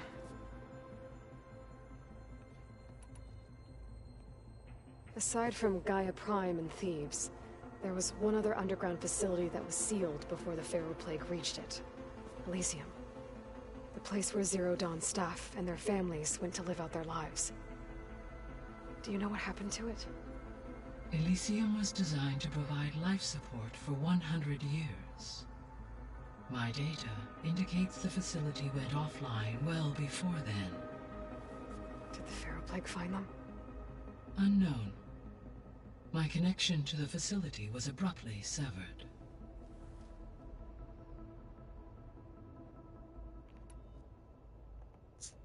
So Gemini has 2 data cores. I've never seen a cauldron like that. But you mentioned something about seismic activity? When my predecessor attempted to build the cauldron, construction was disrupted by a series of earthquakes. The data core had already been built, but the rest of the facility sustained damage. So, she began again. A second core was built.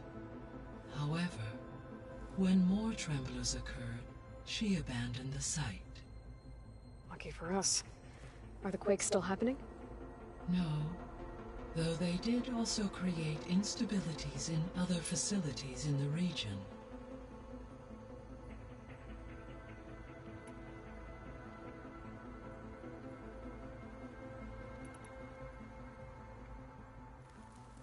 Okay, people.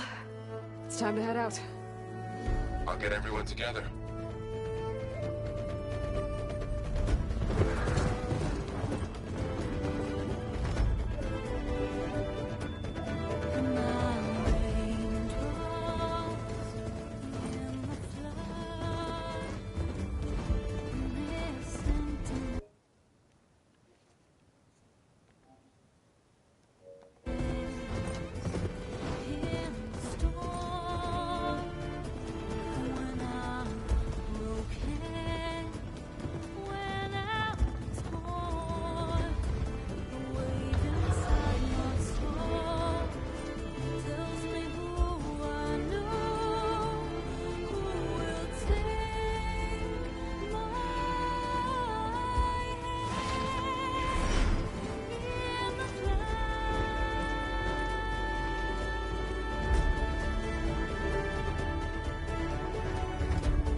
Connections in place. Booting up. Beta, Aloy. I am fully installed on this core and ready to connect to the Cauldron network. It's good to hear your voice.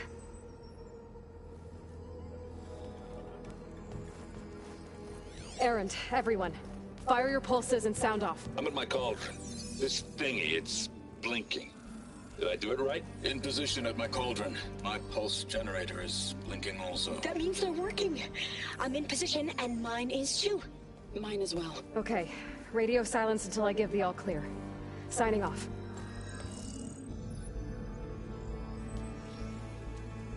Gaia, let's cage the beast. Connecting to the Cauldron network now. Elizabeth Sobek, Alpha Prime, activating Omega clearance.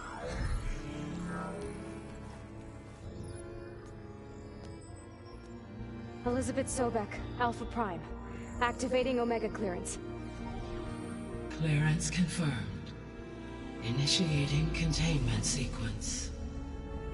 Critical threat detected. Imperative escape containment. Applying countermeasures. Lock it down! Terminating external connections. It's working. It's got nowhere to go. Capture imminent. Initiating contingency 13F. Wait, what's that? Malware detected. Attempting to compensate.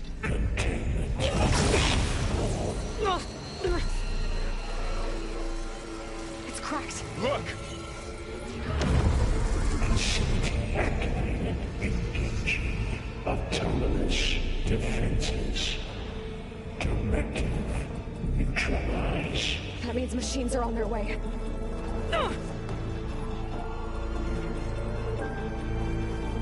Get ready!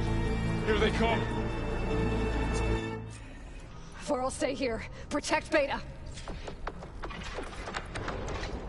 Got it! Be careful!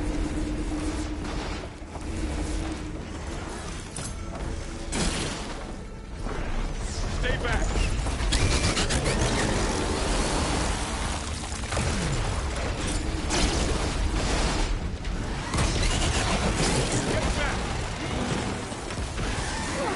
Won't be long before the plasma explodes.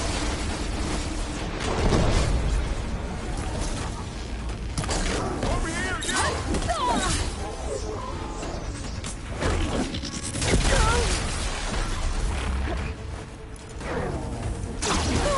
Aloy!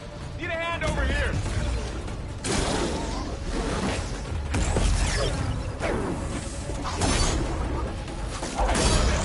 Right away from Beta!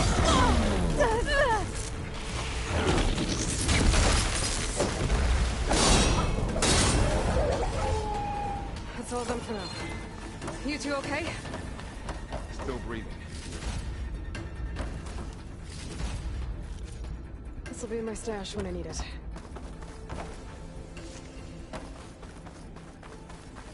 Sorry, there was something I needed to do. You were talking before I left? Still breathing. Aloy. Aloy. Hephaestus can't escape, but it must have fled.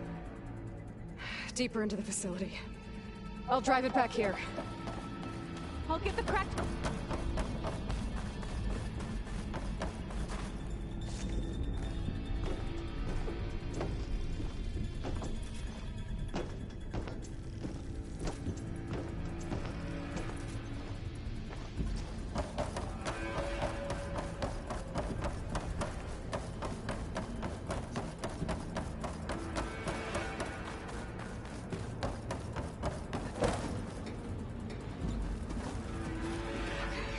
Chase after Hephaestus. Force it out of wherever it's hiding. Make it retreat to the core.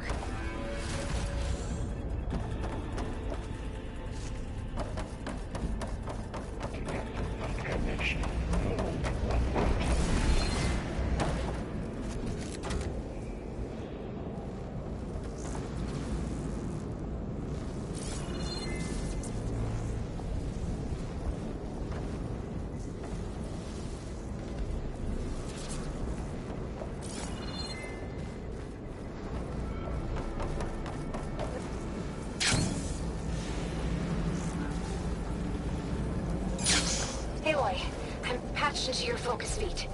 You should know there's a huge power draw coming from the next chamber. Thanks for the heads up. I'm almost there.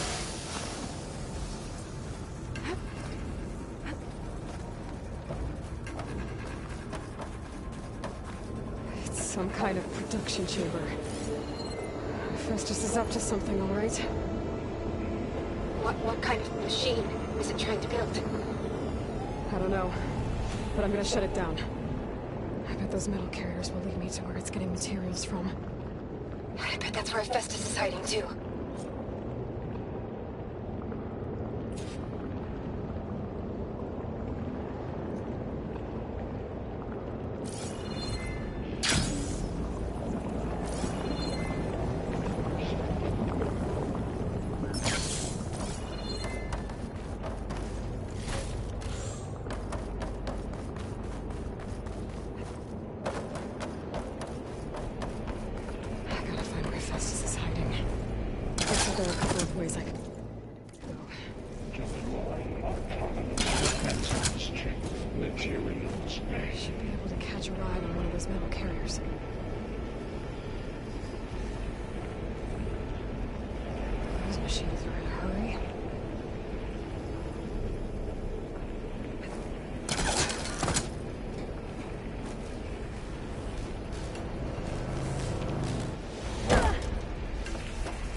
To rewire most of the components in the core, but the energy processor's cracked.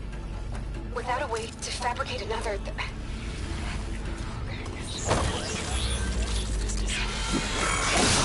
should be a node you can override near the central platform. Thanks. I should take those shots first.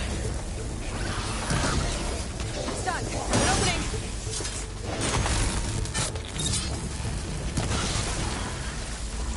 Machine can't move. I could grapple in for a big hit.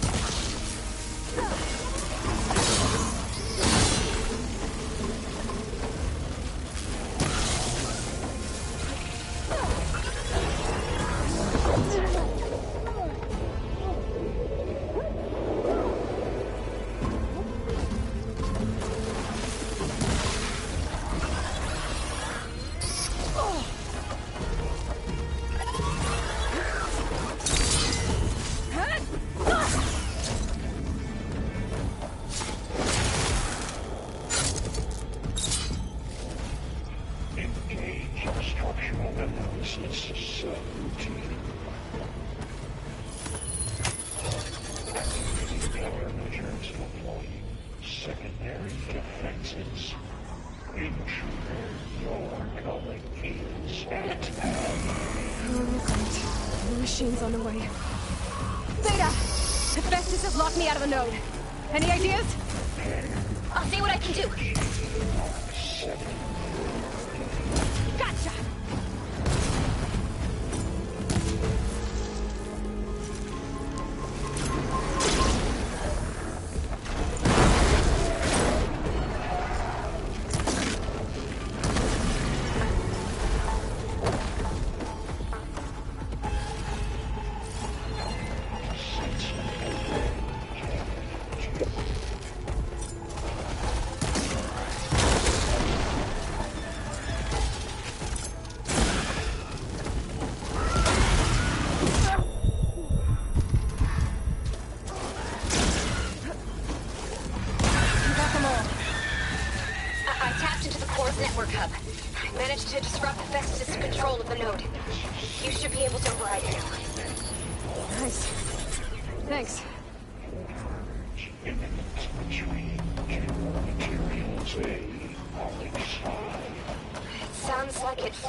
Chamber. Well, it better not get comfortable. Great. Festus covered the floor with lightning. Gotta find a way over it. Aloy! More machines keep coming! Please tell me you're getting close! I'm working on it. I've been smashing through a lot of machines on my side, too. I guess Aaron's missing out! Aloy, I'm making progress on the bypass, but I need something to hold the cycling module together. Maybe a ligament from one of the machine carcasses? Right. Or some luminous braiding. You could reinforce it with a conversion cylinder. For increased connectivity! I think we can do this, Aloy.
Oh, here we go again. This doesn't sound good. I'll try to get your access back. Still burning.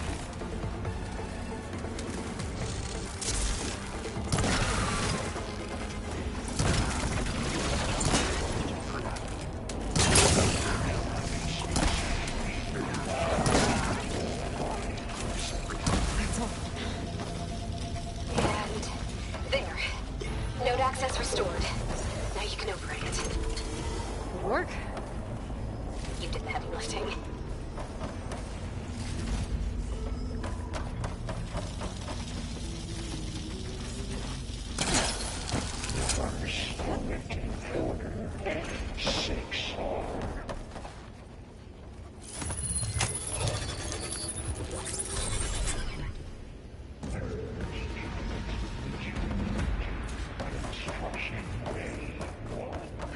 Okay. Festus is running out of places to hide. Aloy? I just registered a huge energy surge back in the production chamber. Something big is happening. Here too. Everything's glowing. The machine that Festus was building. It must have finished it. It's powerful, whatever it is. I'm almost done with the core repairs. Should we come to you? Maybe I could distract the machine if... No, Beta. Just stay where you are, okay? Handling the machine's my job. Okay. Stay safe.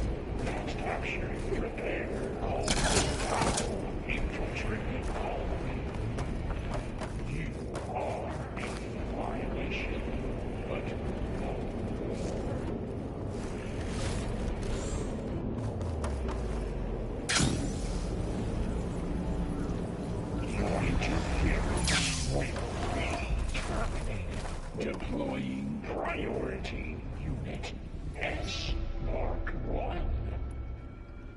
I should scan it first. Those things on its legs are glowing. I think it's charging up.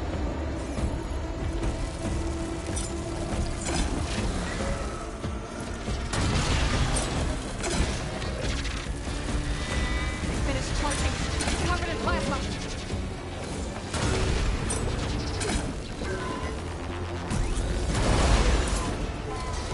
It's done. You did it! There should be one more note to override. Good. Stand by. I'm sending Hephaestus back to you.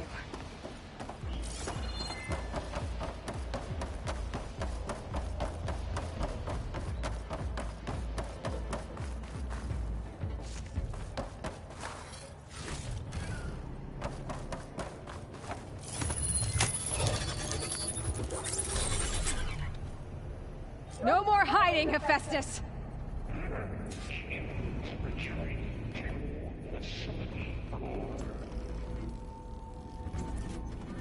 Got it! Hephaestus is back in the core! Make sure it stays there. I'm heading back. And then we can start the merge. Because of you, Beta. I'm glad you came along. And you, Laurel. We couldn't have done any of this without you. Right back at you, Aloy.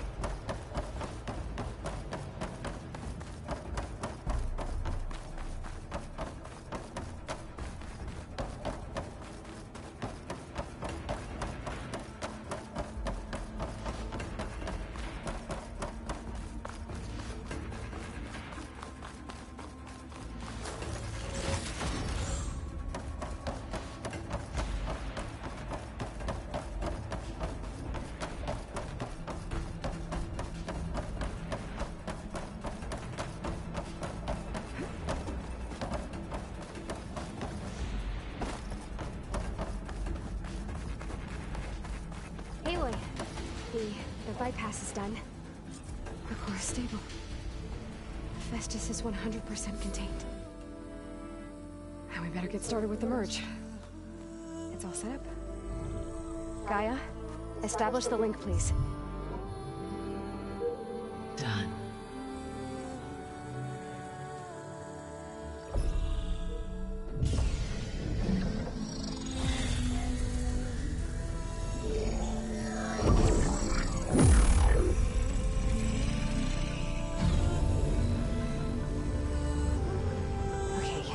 To complete the merge, we need to excise Hephaestus' malicious code.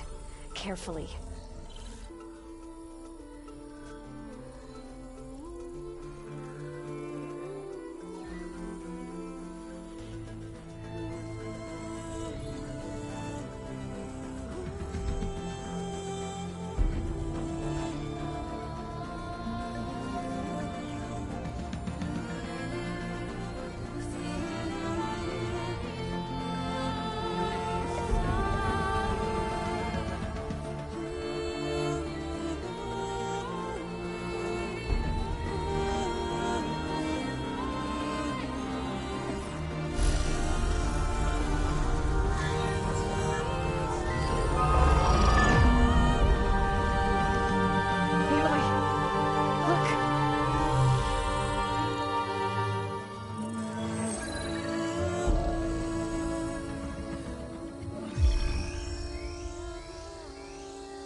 Redundant copy. You cost us quite a lot of time.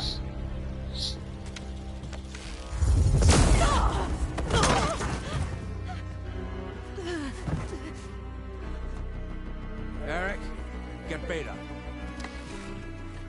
And squash that bug while you're at it.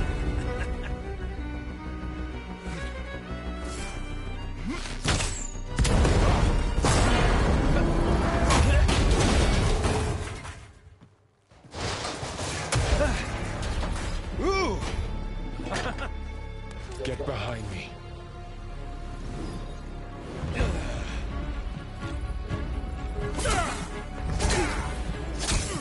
Come on! Quit screwing around.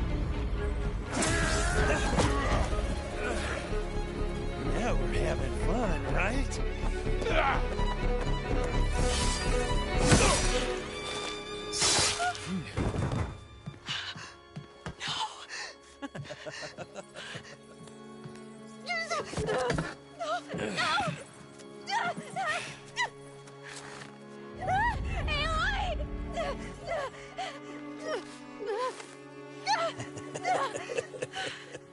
Finally.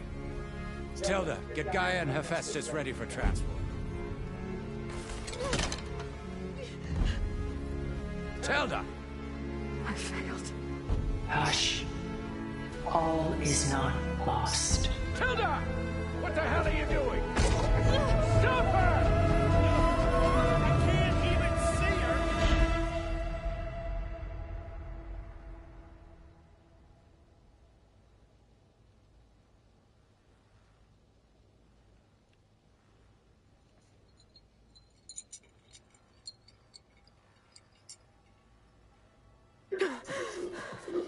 Beta.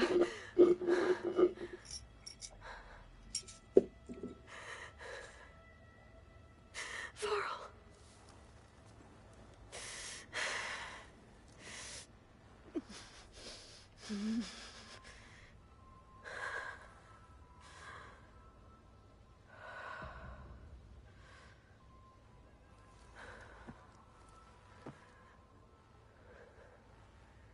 Where am I?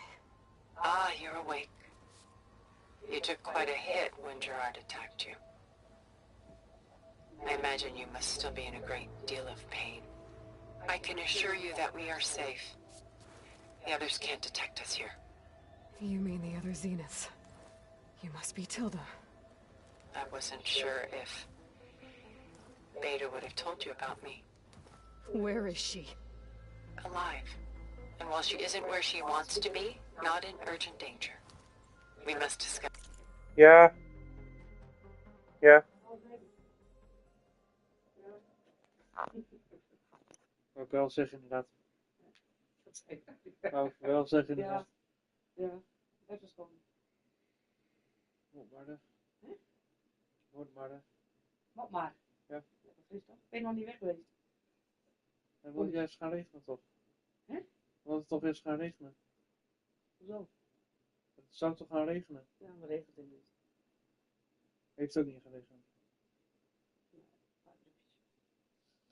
Wat kan ik voor je doen? Helpen. Ja, waarmee? Met een teken. Deze? Breng hem uithalen of? Ja.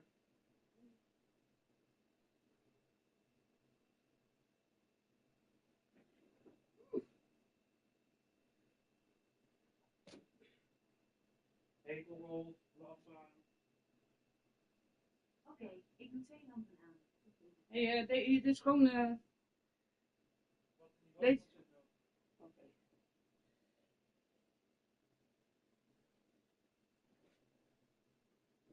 Ik doe goed.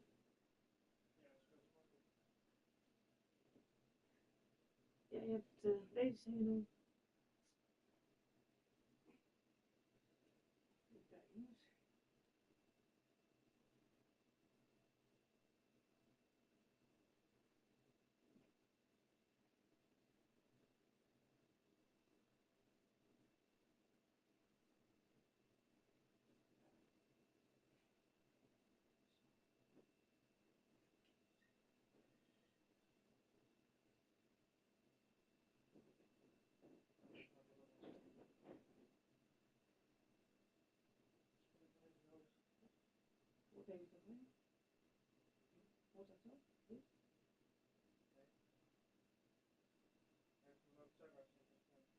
Wat hij dan zegt?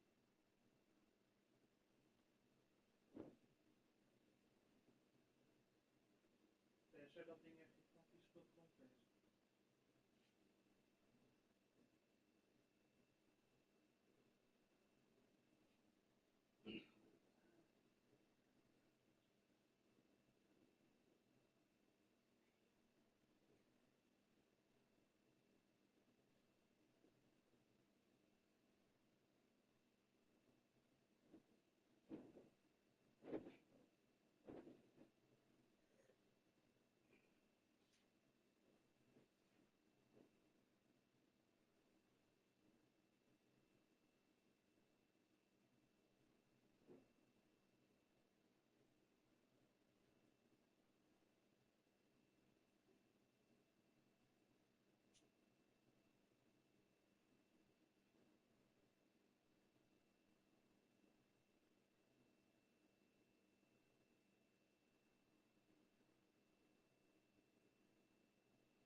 Laat ik er maar gelijk in gooien dan.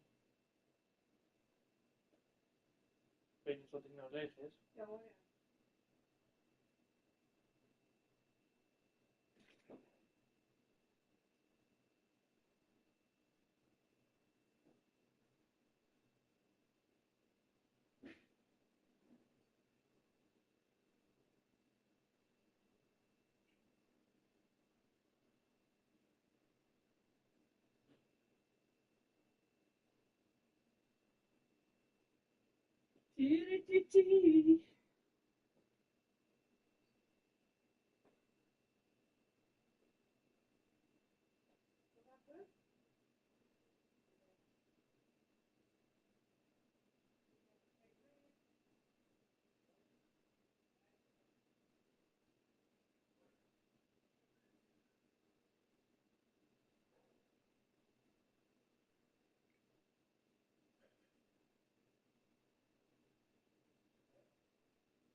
Hey Google, lamp uit.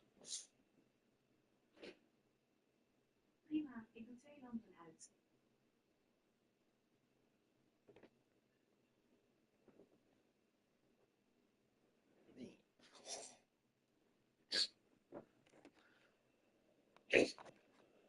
That's how to get her back, of course, after you've shaken off the cobwebs. When you're ready, take the stairs.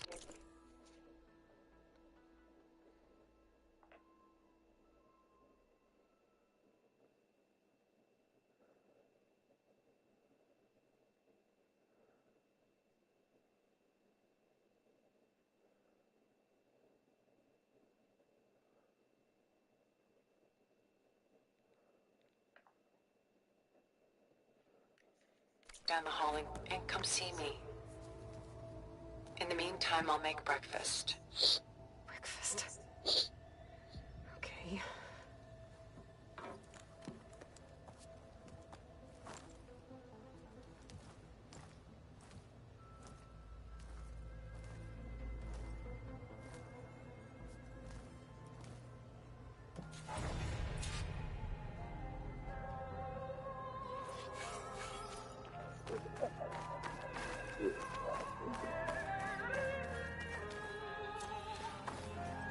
What was all this for?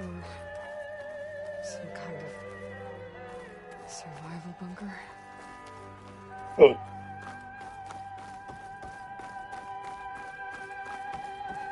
What is this? Just a few favorites from my collection. Rescued and stored here just before I went off-world. Take a look, if you like. I'm curious to hear your impressions. My friend is dead. Beta and Gaia are gone, and you want me to look at old paintings?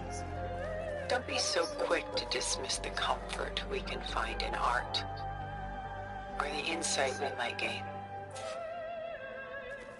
My favorite pairing on the left is Woman Reading a Letter by Vermeer, a true master. And on the right is a forgery, Woman Reading Music, which fooled experts into believing it was a priceless original. Early in my career, I became fascinated with such deceptions. Eventually, I developed scanning software that could detect fakes with unparalleled accuracy. Is that how you made enough money to buy your way onto the Odyssey? Oh no. I made my real fortune later.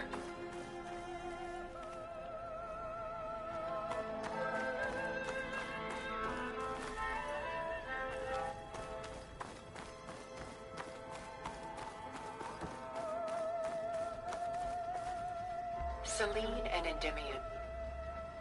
She's the goddess of the moon, whereas he's a simple shepherd. Beside her is the god of love, Cupid. So she's sneaking up on him? More like visiting him in secret. The torch that Cupid bears represents Selene's undying infatuation with him. Though the two must remain apart, her love will forever burn.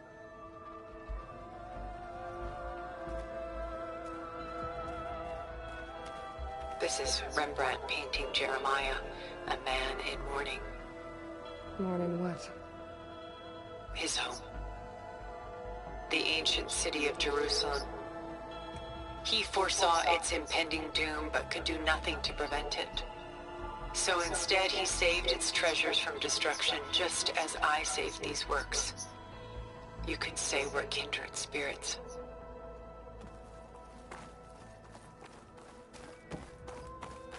A portrait of the painter, Rembrandt's son Titus, depicted in the habit of a monk. I don't get it.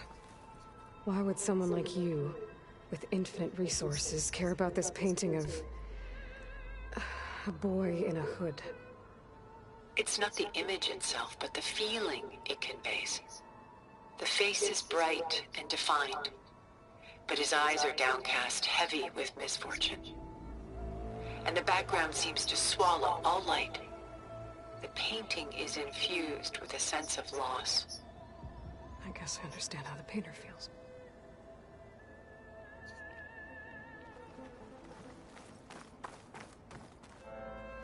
Rembrandt's The Night Watch, by far the most famous painting my homeland ever produced.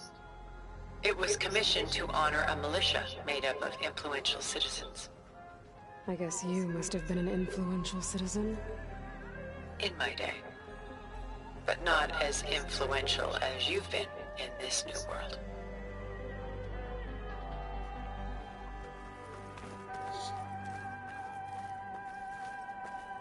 The Gust, by Willem van de Velde, the most famous of his many maritime paintings. A ship crossing into the unknown. I guess you're familiar with that. Indeed, which is why I appreciate this composition in particular. Though waves and wind threaten to destroy the ship, it perseveres, clinging to the light even as darkness closes in all around it.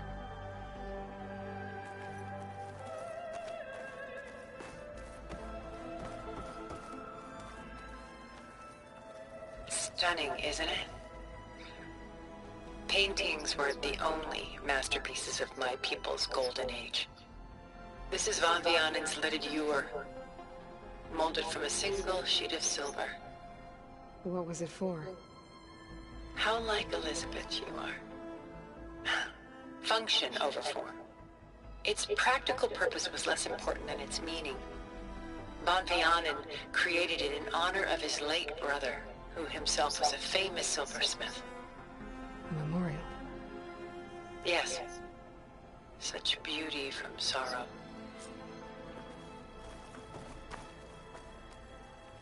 A lot of weight on his shoulders. I know the feeling.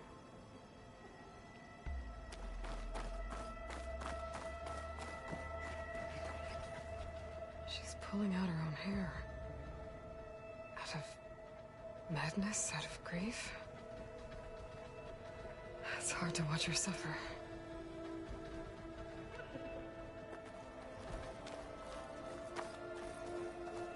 Done so soon? I've got more important things to worry about. We both do. There is much we are trying to save. Not the least of which is in that vault. There's nothing wrong with savoring such treasures for a moment more. Or come upstairs and we'll get down to business. Your choice.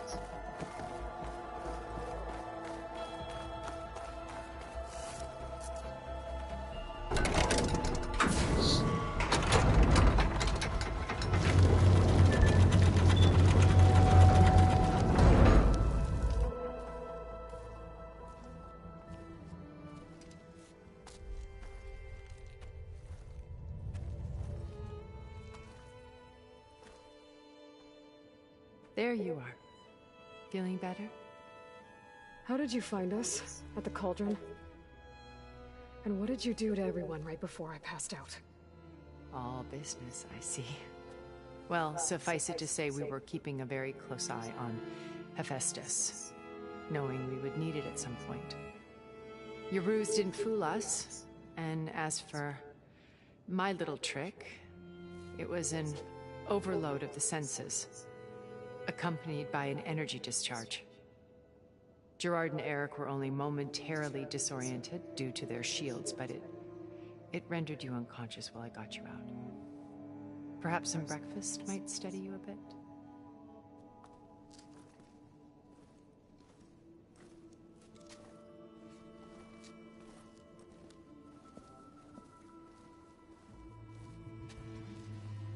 This was your house.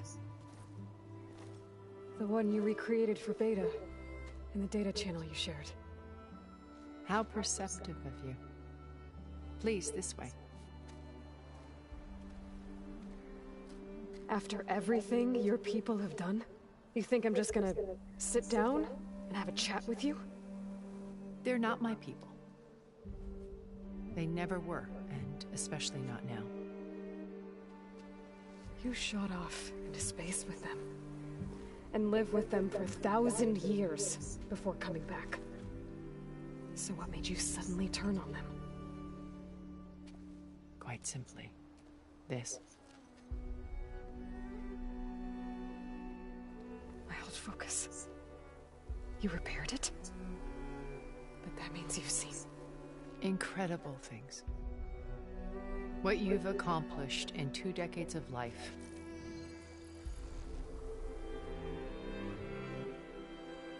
A 1,000 years at my back and I haven't even come close.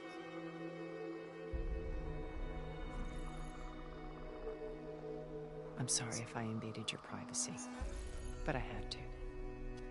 In order to understand. To be enlightened. You truly are Elizabeth's blood. With her drive, her sense of mission, her integrity. Watching all this shamed me for the company that I've kept.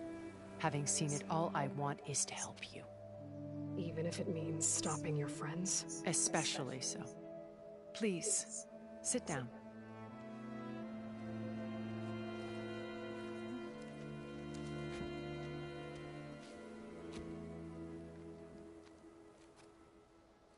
There. That's better. Now, we must recover Beta and Gaia at all costs. By now, you must know that Gerard intends to use Gaia to reboot the Earth's biosphere. Remaking this world to specifications that would only suit us immortals. This process will kill every living thing on the planet. He calls it a clean install. Not if I stop him first. Not if we do. And once he and the others are gone, we can work together to fulfill Elizabeth's dream. I'm sure Beta told you that there's a build of the Apollo database on board our ship. A complete collection of human knowledge. With that and Gaia, we could do everything Elizabeth wanted. Heal the biosphere, educate the people of this world, uplift them. Create the world she imagined. Let's not get ahead of ourselves. From what I've seen, your friends are invincible.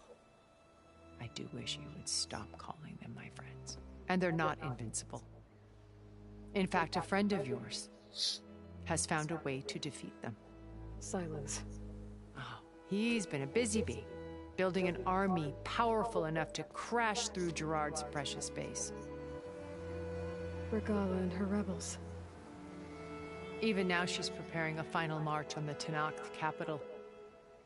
When she wins, she'll have the entire tribe under her control. Hundreds of warriors and machines to throw at the base. She's been duped. They'll all perish, of course. But it should be enough to break Gerard's defenses and allow Silence to kill him. Along with all the others. Using the new weapon he's developed. Yes, he's found a way to circumvent our shields. Truly an exceptional man. He's planned for everything. Except you and me. You see, while his army is battering down Gerard's doors, you and I will sneak in through a back way.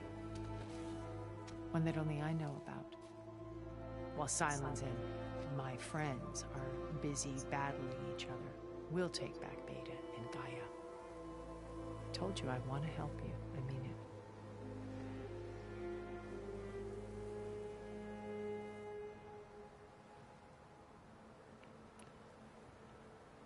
My old focus. How did you find it, let alone repair it? When we encountered you at the Hades Proving Lab, Gerard saw you as a redundancy. I knew better. You were a revelation. After your dramatic escape, bravo, by the way. Gerard and Eric assumed you were dead and gave up the hunt. I wasn't so sure. When the others were busy, I returned to the lab and searched for any trace of you. That's when I found this little treasure. Not easy to repair, but certainly worth the effort. As I watched your life unfold, you were like a splash of color on a worn canvas. What Liz was, and more. Did you show it to the others? Of course not. It was your actions that inspired me to defy them. It's worth noting that if I hadn't found it and watched its contents, I wouldn't have known to save you at the cauldron. You'd be dead. So I should be grateful? If you like.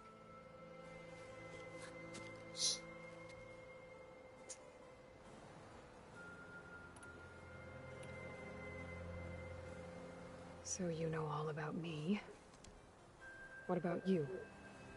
What would you like to know? Well, start with your life on Earth. When I was 8, terrorists flooded my home city. Thousands drowned, my parents included. I was one of the few who survived.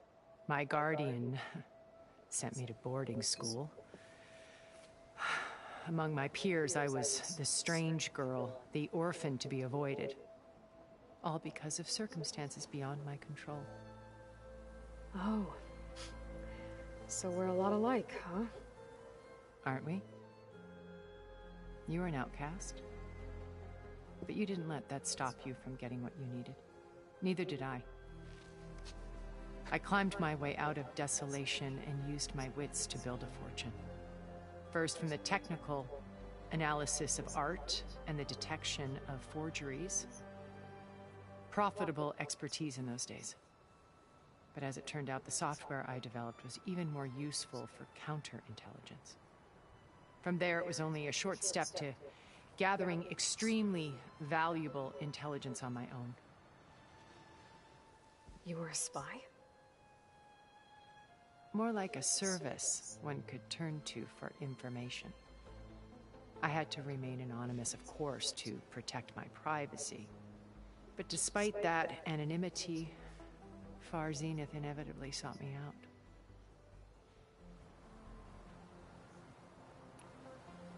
What happened when Far Zenith approached you? They painted an irresistible vision of humanity's future. One where we need not fear illness or death, where we explored the furthest reaches of the stars and thrived. It was only later that I realized that they only intended to bequeath this future to the rich and powerful. By the time I finally figured it out, the walls were closing in, Pharaoh's machines were devouring the Earth. So I accepted Far Zenith's invitation to a berth on the Odyssey. I wanted Liz to come, but she had nobler plans, as you well know.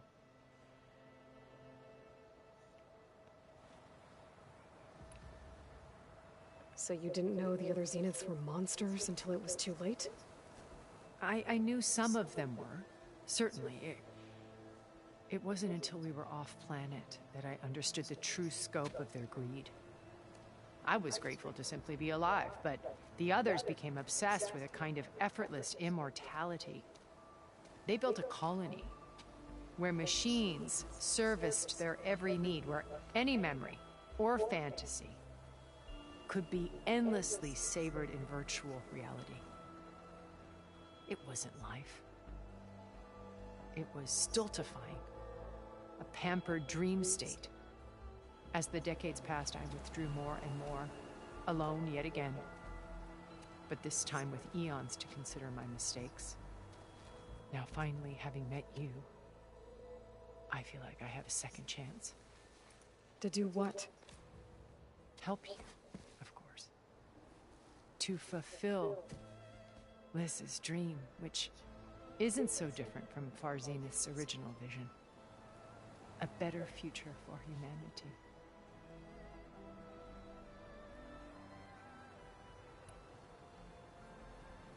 You said Beta is not in urgent danger, so what are the Zeniths doing to her? Putting her to work. Merging Hephaestus with Gaia. A difficult, time-consuming task, as I'm sure you know. They will compel her if need be. But her life is not in danger. She's the only one who can do it. Because you people made her to be nothing but a tool. Gerard's idea, not mine. They always viewed me with suspicion when I attempted any form of kindness towards her. That's why I created the data channel. A virtual place where we could speak in peace.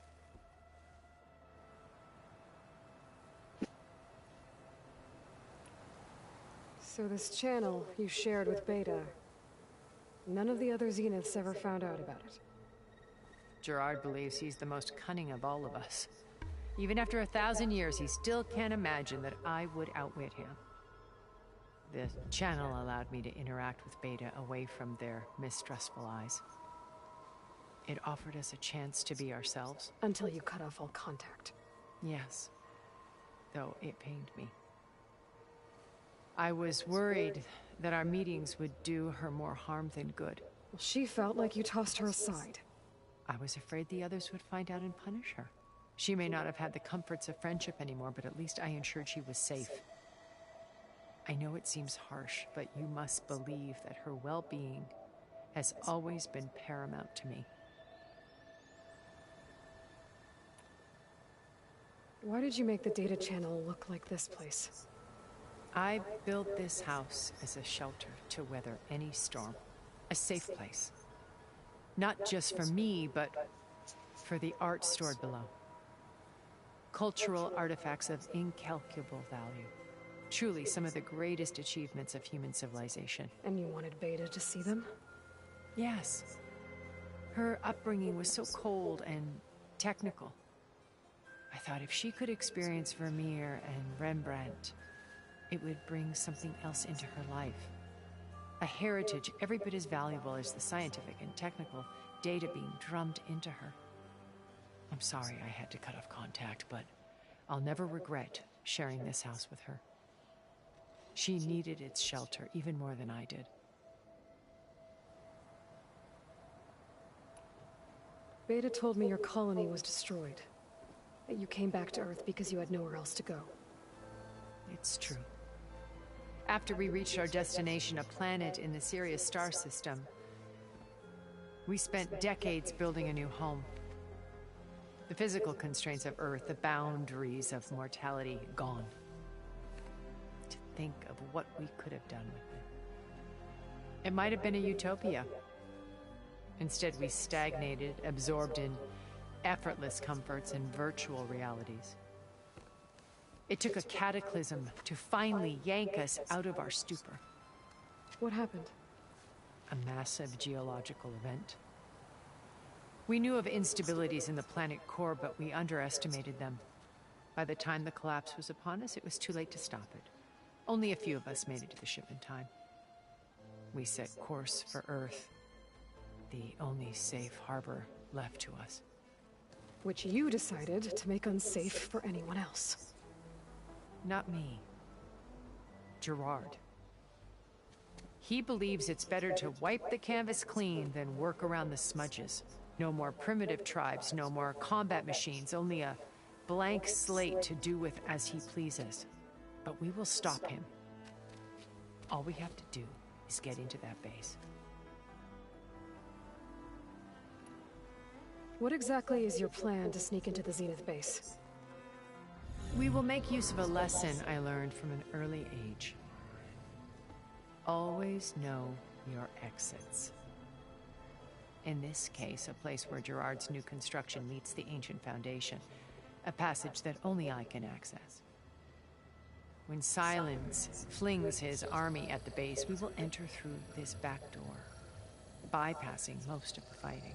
The distraction will provide us with a window in which to rescue Beta and Gaia.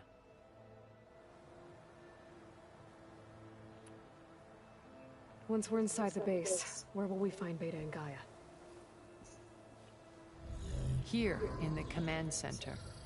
By then, Gaia will have been reunited with all of its subordinate functions, including Hephaestus. What about the alpha build of Apollo on your ship? A simple matter of recovery once the others have been dealt with. With that in hand, we'll have everything we need to make this world as it should be.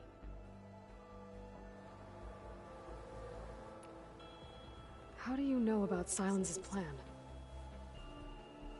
He isn't the only one adept at spyware. You hacked his focus? No, he's too careful for that. But his subordinates? Not so much. He gave additional focuses to the tribals he branded the Sons of Prometheus. The ones working with Regala. By tapping their focuses, I learned about most of his dealings. The distribution of override technology, the arming of Tanakh rebels, and the secret pact with Regala to attack Gerard's base. But how did he come up with a weapon that can take down your shields? That's the one thing I haven't been able to figure out, but however he did it, I'm quite certain it will work. With it and the Tanakh army, victory seems to be within his grasp. Such a shame he'll be disappointed.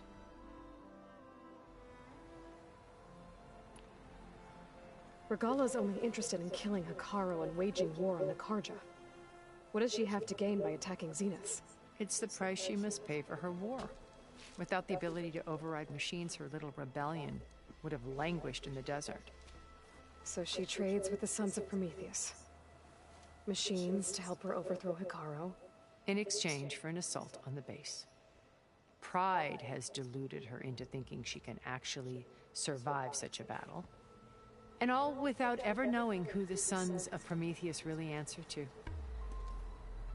Yet for all of Silence's brilliance, still he underestimates you.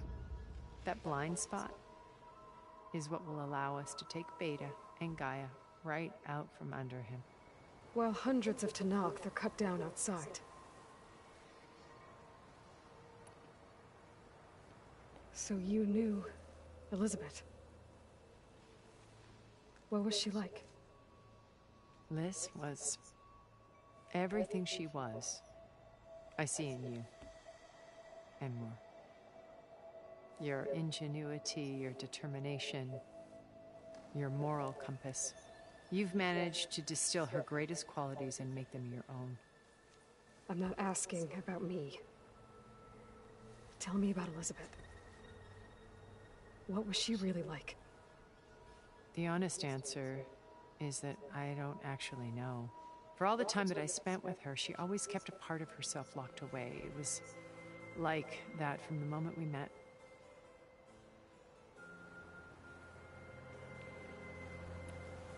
So when you met Elizabeth, she was what? Distant? Aloof? Not aloof. Not exactly. It was a summit in Paris about machine learning. A touchy subject in those days. Because regulatory authorities were just starting to clamp down on AIs. Liz gave the keynote address. She had already achieved great renown for her work in automated environmental reclamation. But in her address, she was just starting to imagine the next step. An AI-driven system that wouldn't just act on its programming, but actually take responsibility for its sphere of influence. To care about life. Not just follow orders. Revolutionary stuff. I was fascinated. And I wanted to meet her for a long time. I watched her after her talk. She had spoken with such moral authority, such empathy. But after that, she retreated. I could tell she felt uncomfortable with all of her admirers. It was as if giving the talk had cost her something. I didn't want to be a pest, so I planned my approach carefully. So how did you finally approach Elizabeth after her talk? I picked the right moment. The morning of the next day, right as she came back to the conference, she had just had her coffee. She was fresh, rested. It was like she had braced herself for the onslaught of colleagues.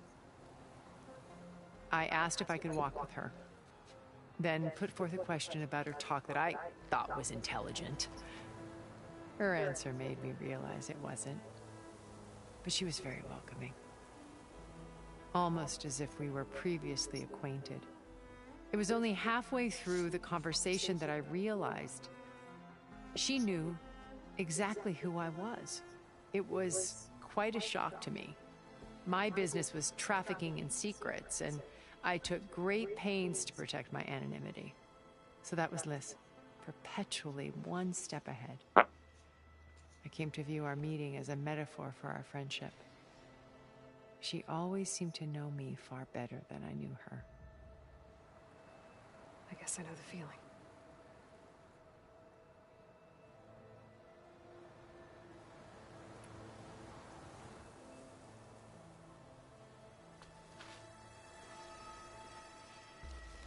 First Varl. Now Hekarro and the Tanakh. Your plan would wipe out an entire tribe. There has to be another way. We are in an admittedly desperate situation, but I assure you there isn't. Remember Zero Dawn. Elizabeth's sacrifice. Sometimes many have to die for a new world to grow. If it looks impossible, look deeper. Wait. The data channel. It still exists, doesn't it? I need you to open it. Let me talk to Beta. Impossible. We might be detected. It's worth the risk. There is another way, one where the Tenakth survive. But we won't. If the others... If you want to help, open it.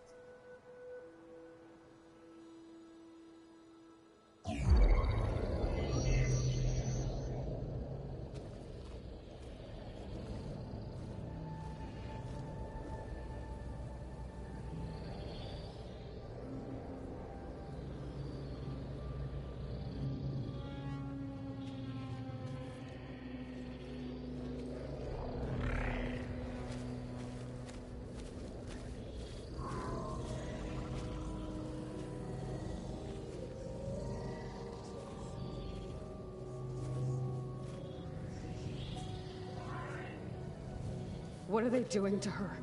Virtual reality dissociation. The manual merge of Hephaestus will take hours upon hours of tedious micromanagement. If she resists the work, they run simulations to induce feelings of isolation and despair.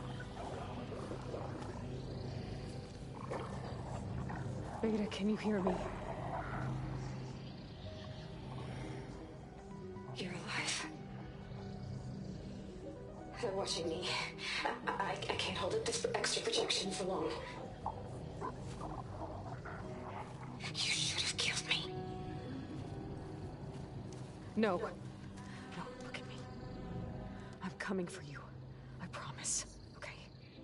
I just need you to hold out a little while longer and work on the merge.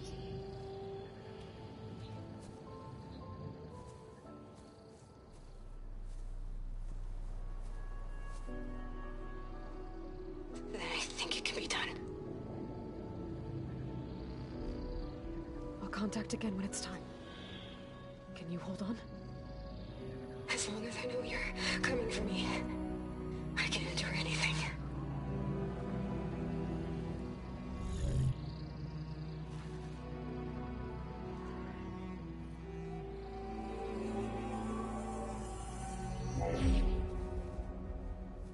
All right. I did as you asked. Now I think you need to tell me what you're planning. I'm going to take Sylens' army away. I don't need it. Only the weapon he made to penetrate your shields. And how do you propose to get it? Ask him nicely? With Argala and her rebels, he won't have a choice. We'll be his only option. Only option for what? What did you tell her? That is between me and my sister. Will be Sylens' only option for crashing that base. I'll tell you the rest later. But first, there are a couple of things I have to do. Oh. And what are those? Lay my friend to rest. And then I'm going to use the override that Beta gave me at Gemini to put an end to Regala's rebellion. From the air. Wait.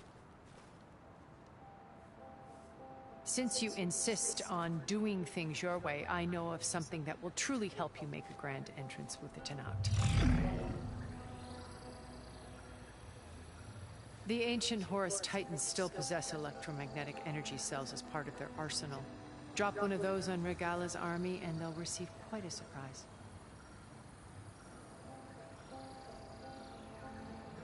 So go, do what you must.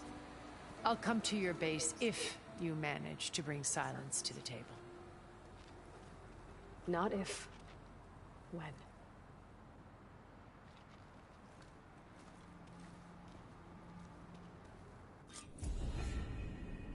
Erend, are you there? Aloy! Aloy, is that really you? Yeah,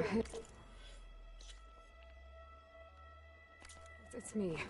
Where's everyone else? We're all... we're back at base. What happened? It might be easier to explain in person. I'll try to join you there when I can. Okay. We'll wait here for you. It's good to hear your voice, Aloy. Acid ammo will make this go quick.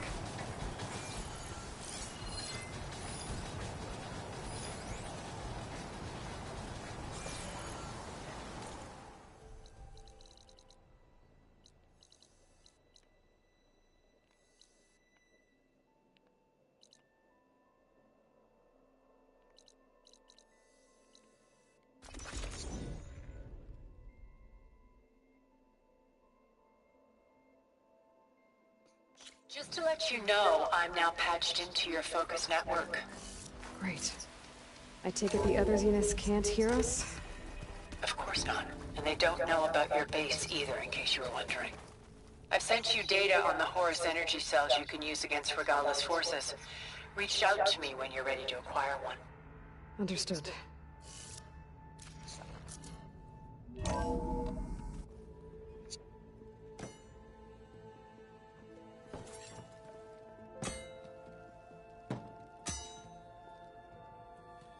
When you're wounded, you have to strike back.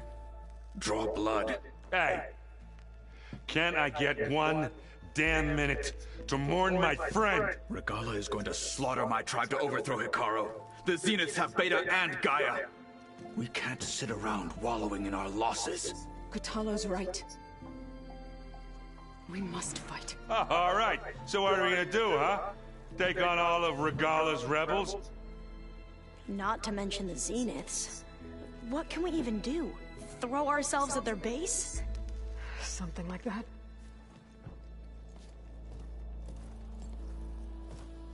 So...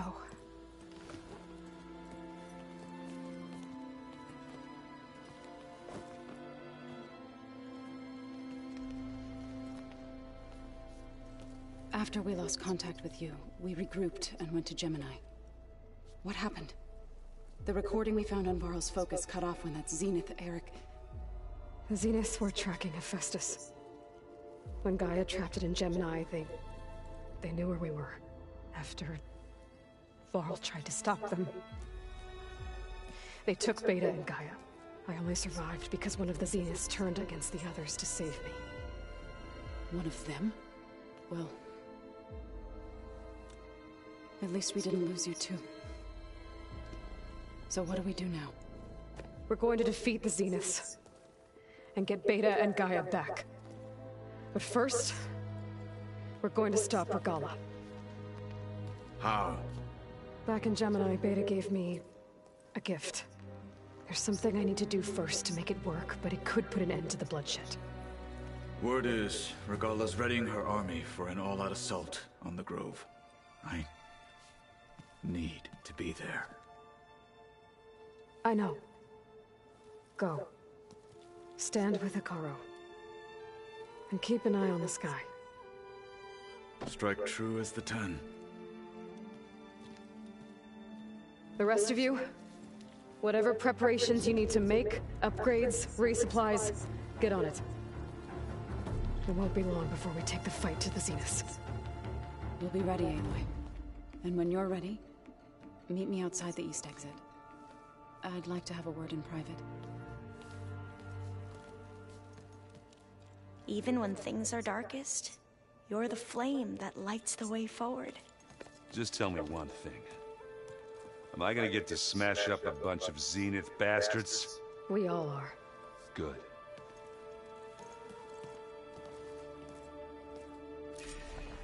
Before I do anything else, I should check on Zoe. It sounded important.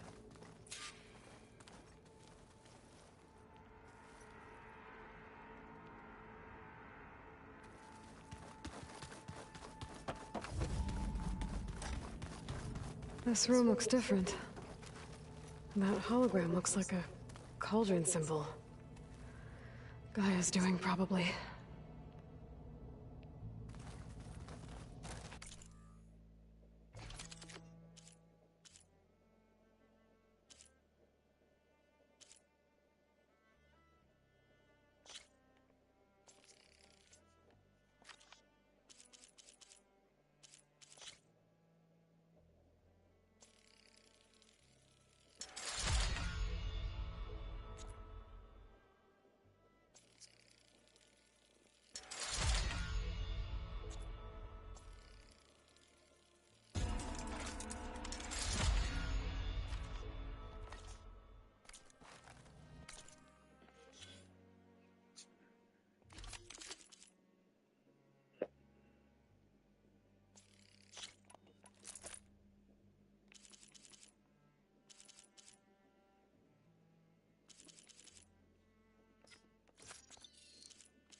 Ja.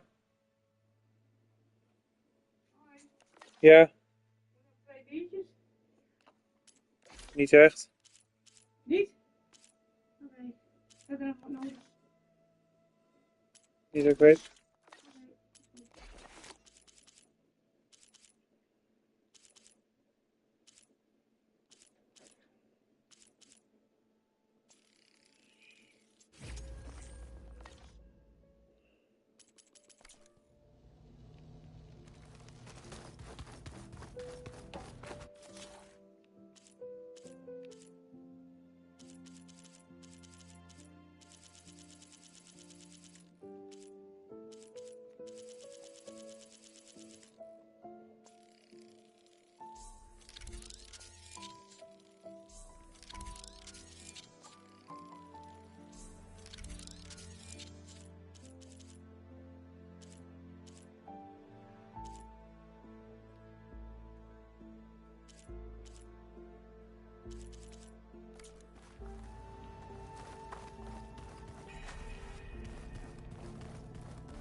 Holograms. Gaia must have repurposed the equipment in here to store their data. And it looks like it's getting some use.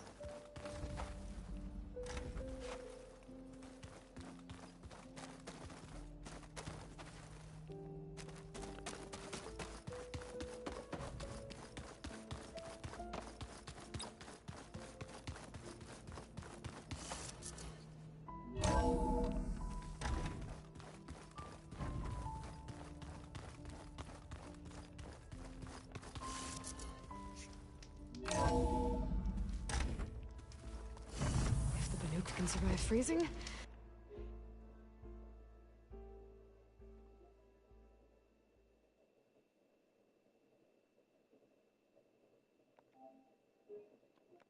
So can I.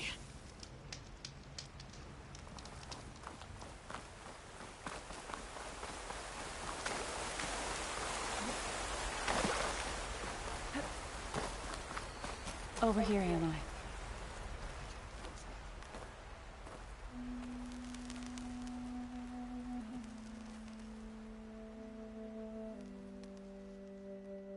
We would come out here to tend to the garden.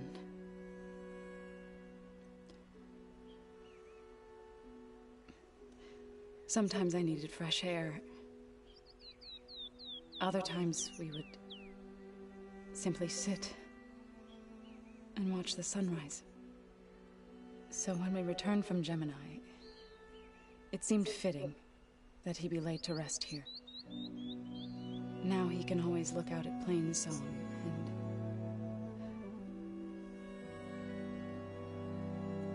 further east, to the Nora Sacred Lands. He would have liked that. He often spoke of his sister, Vala. He said she used to gather her favorite golden blooms and tie them to her spear. Their mother called it useless, but Vala was stubborn. Yeah, she seemed like that. It wasn't easy. But I tracked down the flower. Gathered its seeds.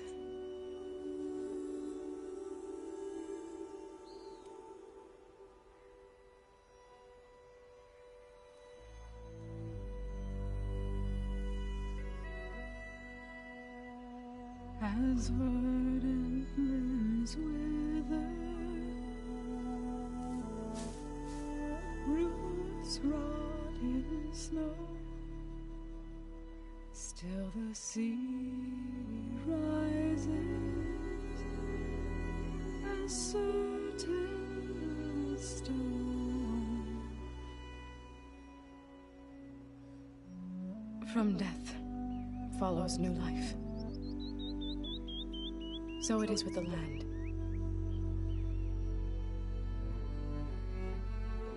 And so it is with us. I'm with child, Aloy. was going to tell him when he got back from Gemini. Instead, one day, I'll bring our child here. We'll sit among the blooms and watch the sunrise. I never got to tell him.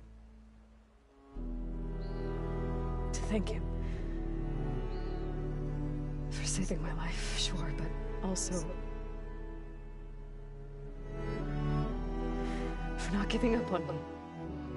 He always knew.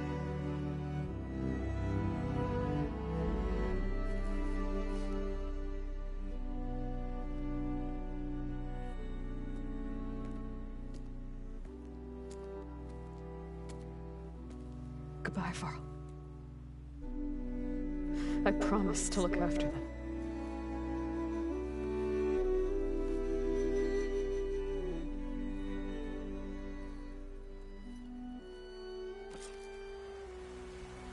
I'll try to visit again when I can. But for now, I need to go to the fabrication terminal to install the new override on my spear. Then I'll use it on the sunring and get ready for an entrance Regala will never forget.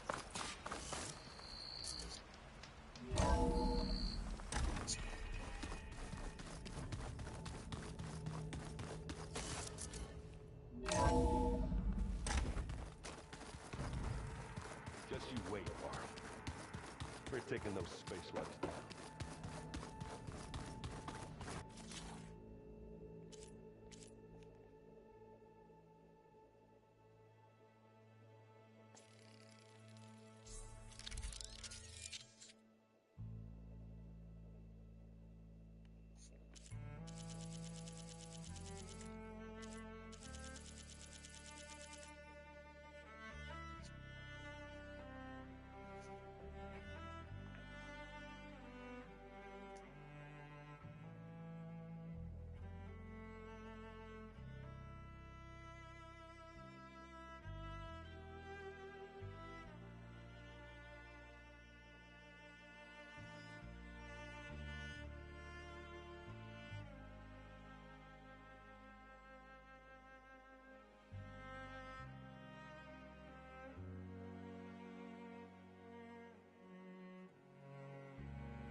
Override installed.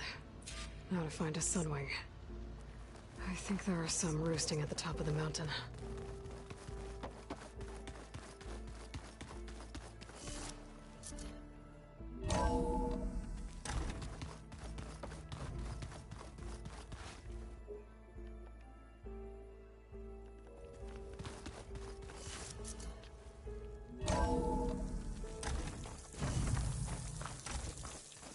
Okay, I need to find a sunwing to override. Better head up the mountain.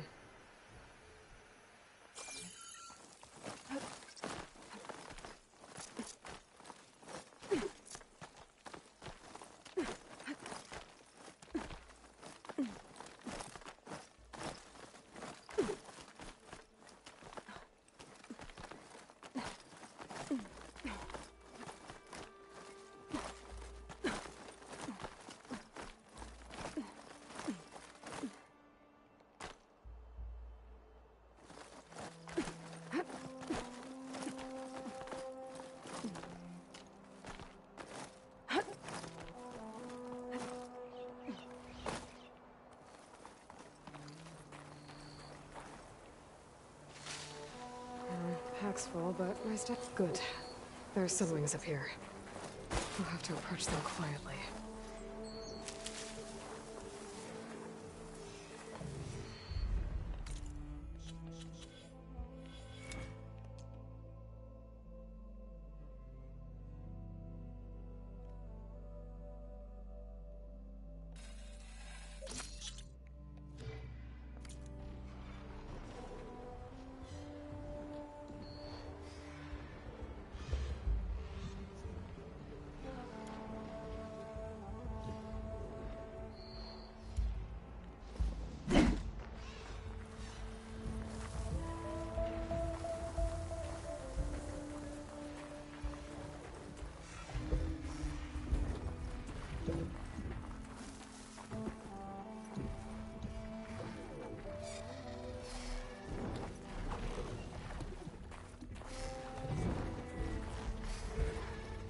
Its wings look like it can catch the sunlight.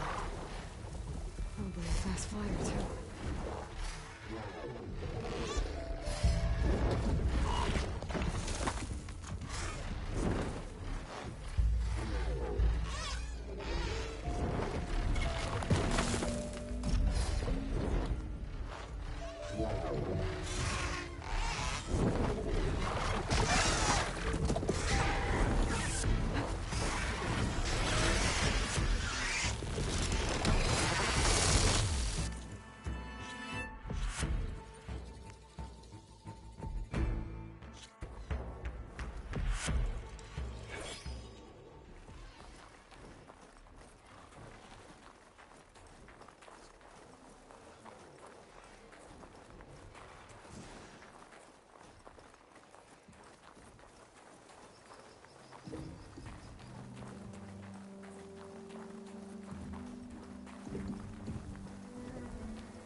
Must be a Desert Clan village. Maybe I should check in on it after I've dealt with Regala. Tilda, I'm in the air. Then you'll want to pick up an energy cell on one of the ancient Horus Titans. But first you must send out a pulse to activate them. I've sent you the necessary software. To deploy it, you'll have to override one of the communication machines you refer to as Tallnecks. There's one in the middle of the desert that should do nicely. On it.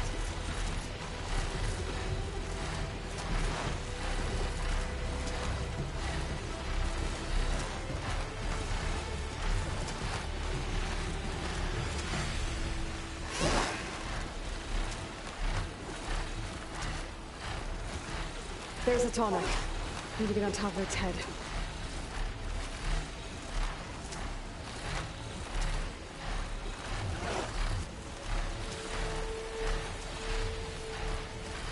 I don't know how to land this thing.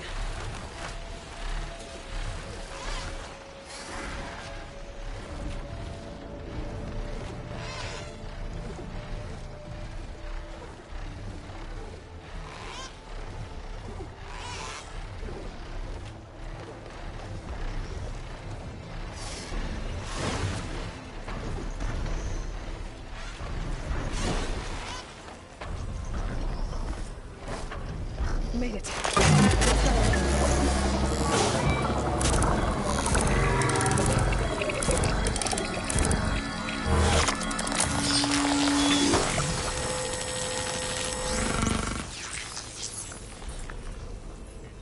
Okay, Tilda. I've overridden the Tallneck. Good. And the energy cells are now primed. Simply pick one up on a Horus. The nearest one should be northwest of your position. Dropping it on Regala's machine should produce quite a spectacle. Thanks for the assist. I told you, I want to help.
uit te staren om echt een mano a mano te hebben met een persoon in een wit voertuig.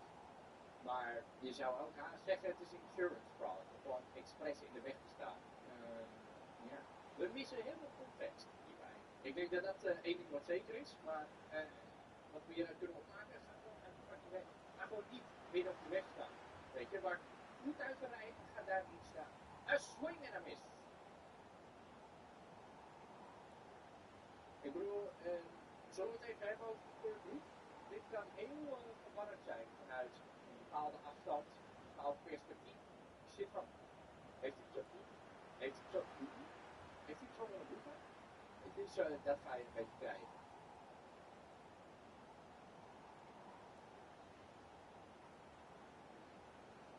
Oh my god, ze gaan kloppen? Dat is de bedoeling? Holy shit. Oké, wacht even. Oké, we zien de vrouw met de oranje broek bovenop.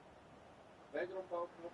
Oh ja, de persoon met de knuppel heeft niet wegen gevierd. Omdat we het heel lelijk kunnen aflopen. Het is waarschijnlijk nu ook nog wel een beetje lelijk afgelopen. Maar weet je, voor de snapshots die we zo even hebben gepakt. Het is gewoon een vriendelijke knuppelpartij. Niks aan de hand. Do you like to steal mail? Yeah, buddy. Like to steal mail? Like to steal mail? Yeah? You like to steal mail? Do you like to steal mail? You like to steal mail?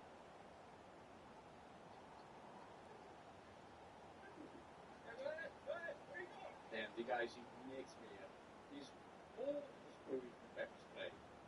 Ik heb nog nooit pepperspray in mijn hoofd gehad. Het staat er niet per se op een wensenlijstje, maar er is toch zo'n morbide nieuwsgierigheid van niet voorkomen eigenlijk. Van de filmpjes die ik heb gezien van mensen die dat hebben mogen ontvangen, absoluut afgrijzelijk. Traangas ook. Oh, het meest echt besef. Gewoon verschrikkelijk. Gewoon verschrikkelijk.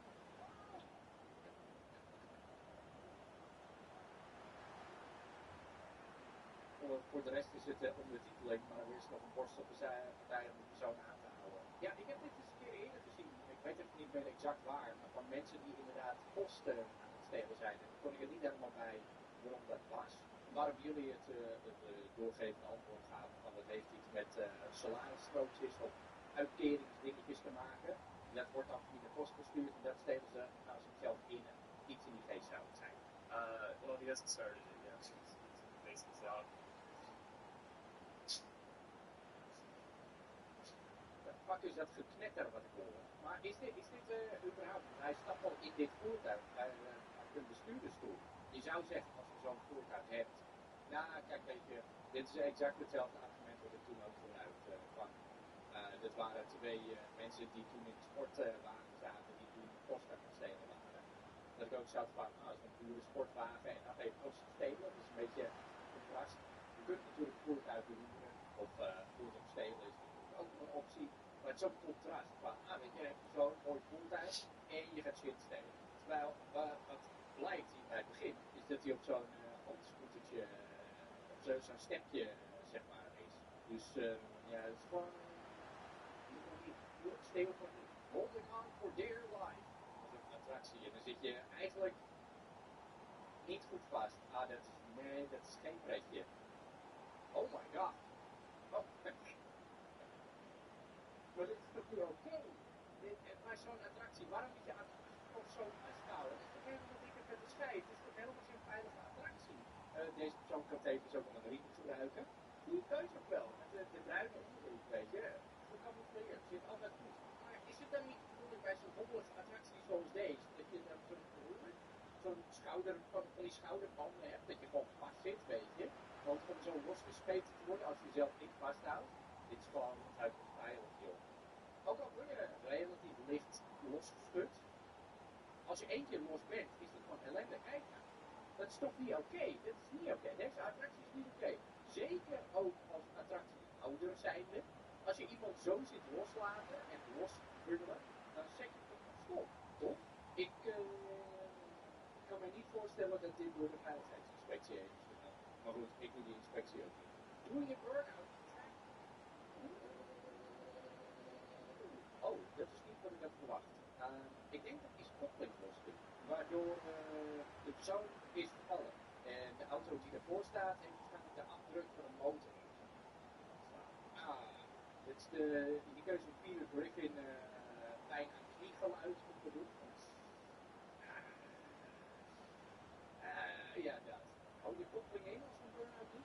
Happy birthday, Julia. Miss Poelers. En aanneming. Ja. Het is... Ik heb lang genoeg op het internet gezeten, dat weet je. Ik heb dit al 1000 keren gezien. En elke keer gebeurt het weer. Weet je? Hetzelfde als een jonge dame boven het toilet hangt vanwege borrelspeel. Even je haartjes naar achter vasthouden. En dan zeg maar de benodigde actie doen. Zij het kaarsjes uitblazen op een barkje leggen. Even de haar uitleggen.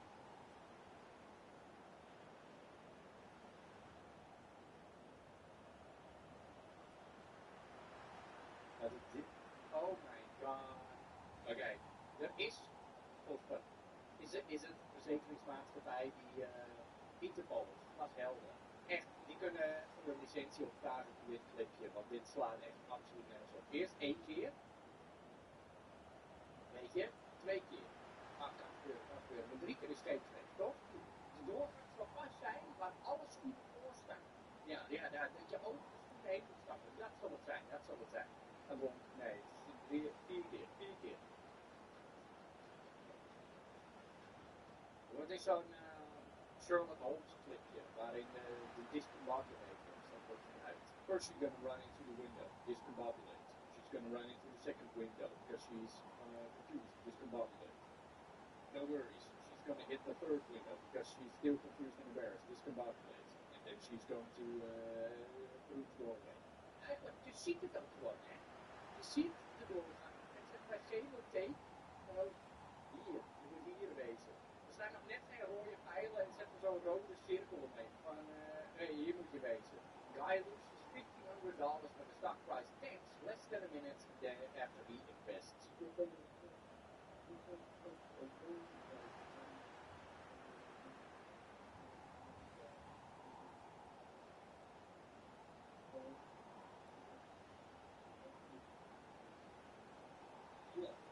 Het lijkt ook net alsof je het op een Windows 98 computer aan het doen is. Wellicht is dat ook het geval. Maar het is een kleine stijging en dan zien we deze hele grote rode bakken.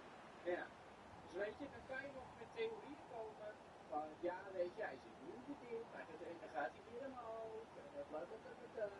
En uiteindelijk, ja, shit, ja.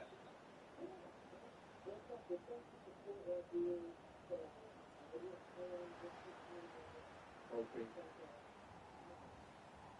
Ja, hey, oh my god, het lijkt net alsof het iets is wat totaal voorop.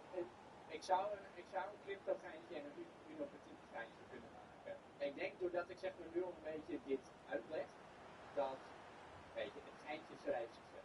Natuurlijk hartstikke vervelend voor de meneer die $1.500 kwijt is, maar dit is ook een hele wijze les. Af en toe kijk je wel eens een beetje Koffiezilla. Dus een content creator die zich met zulke soort dingen ook vaak wel bezighoudt. Eigenlijk oplichting in het algemeen. En een veel besproken onderwerp is influencers en dan crypto coins lanceren. Of in ieder geval mensen met invloed die dan crypto coins lanceren. Maar uiteindelijk dat het volgende achteraan doen is heel veel hebben ingekocht. Dan het pas bekend maken. Dan gaat het publiek inkopen waardoor de prijs stijgt. Dan rug voor de set. En hebben ze uiteindelijk een paar miljoen verdiend. Dat is zo vaak gebeurd. Dat weet je, als dat een paar keer bij bekende mensen gebeurt, waarom zou dat dan niet gebeuren bij onbekende mensen?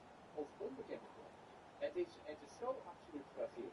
Maar weet je, crypto bros zullen er vast wel verstand van hebben met deze spreken. Lit fireworks indoors.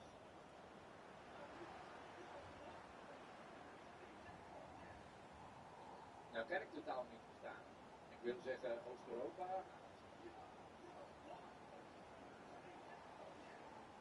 Nou, het kan ook wel eens een Portugees misschien ook wel. Ik heb er geen verstand van. Ik bedoel, kijk, weet je, als je zulke soort shit ziet. Kijk, en dit is dan een voorbeeld wat in het buitenland gebeurt. Maar als je zulke soort shit ziet, hoe kan je dan niet tegen een vuurwerk zijn? Want het is dan toch wel overduidelijk dat mensen niet verantwoord hiermee om kunnen gaan.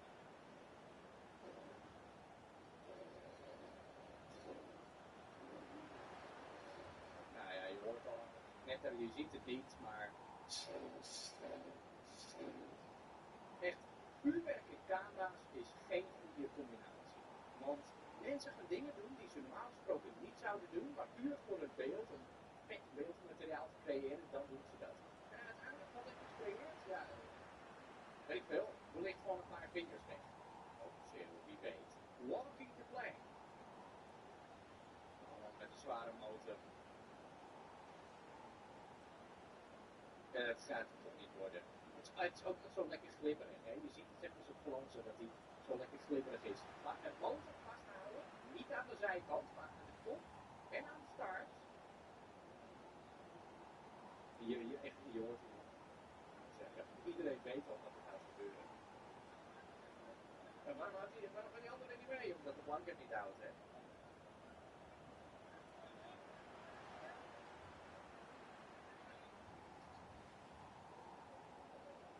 Ja, dit hadden we allemaal ook vertellen. Dat gaat gewoon niet op zo'n dun plankje. Dat, ja, dat is niet veilig. Nou goed, dat is weg, motor weg. Wat er hopelijk niet weg is, is Lincoln. Ik hoop dat je van net... Hey Google, tv uit. Okay, playing 8 hours. Building ambient sparkles celestial fairy lights on YouTube Music.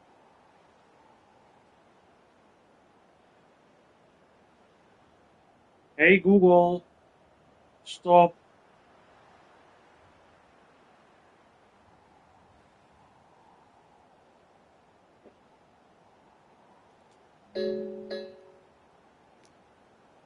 Hey Google, tv uit.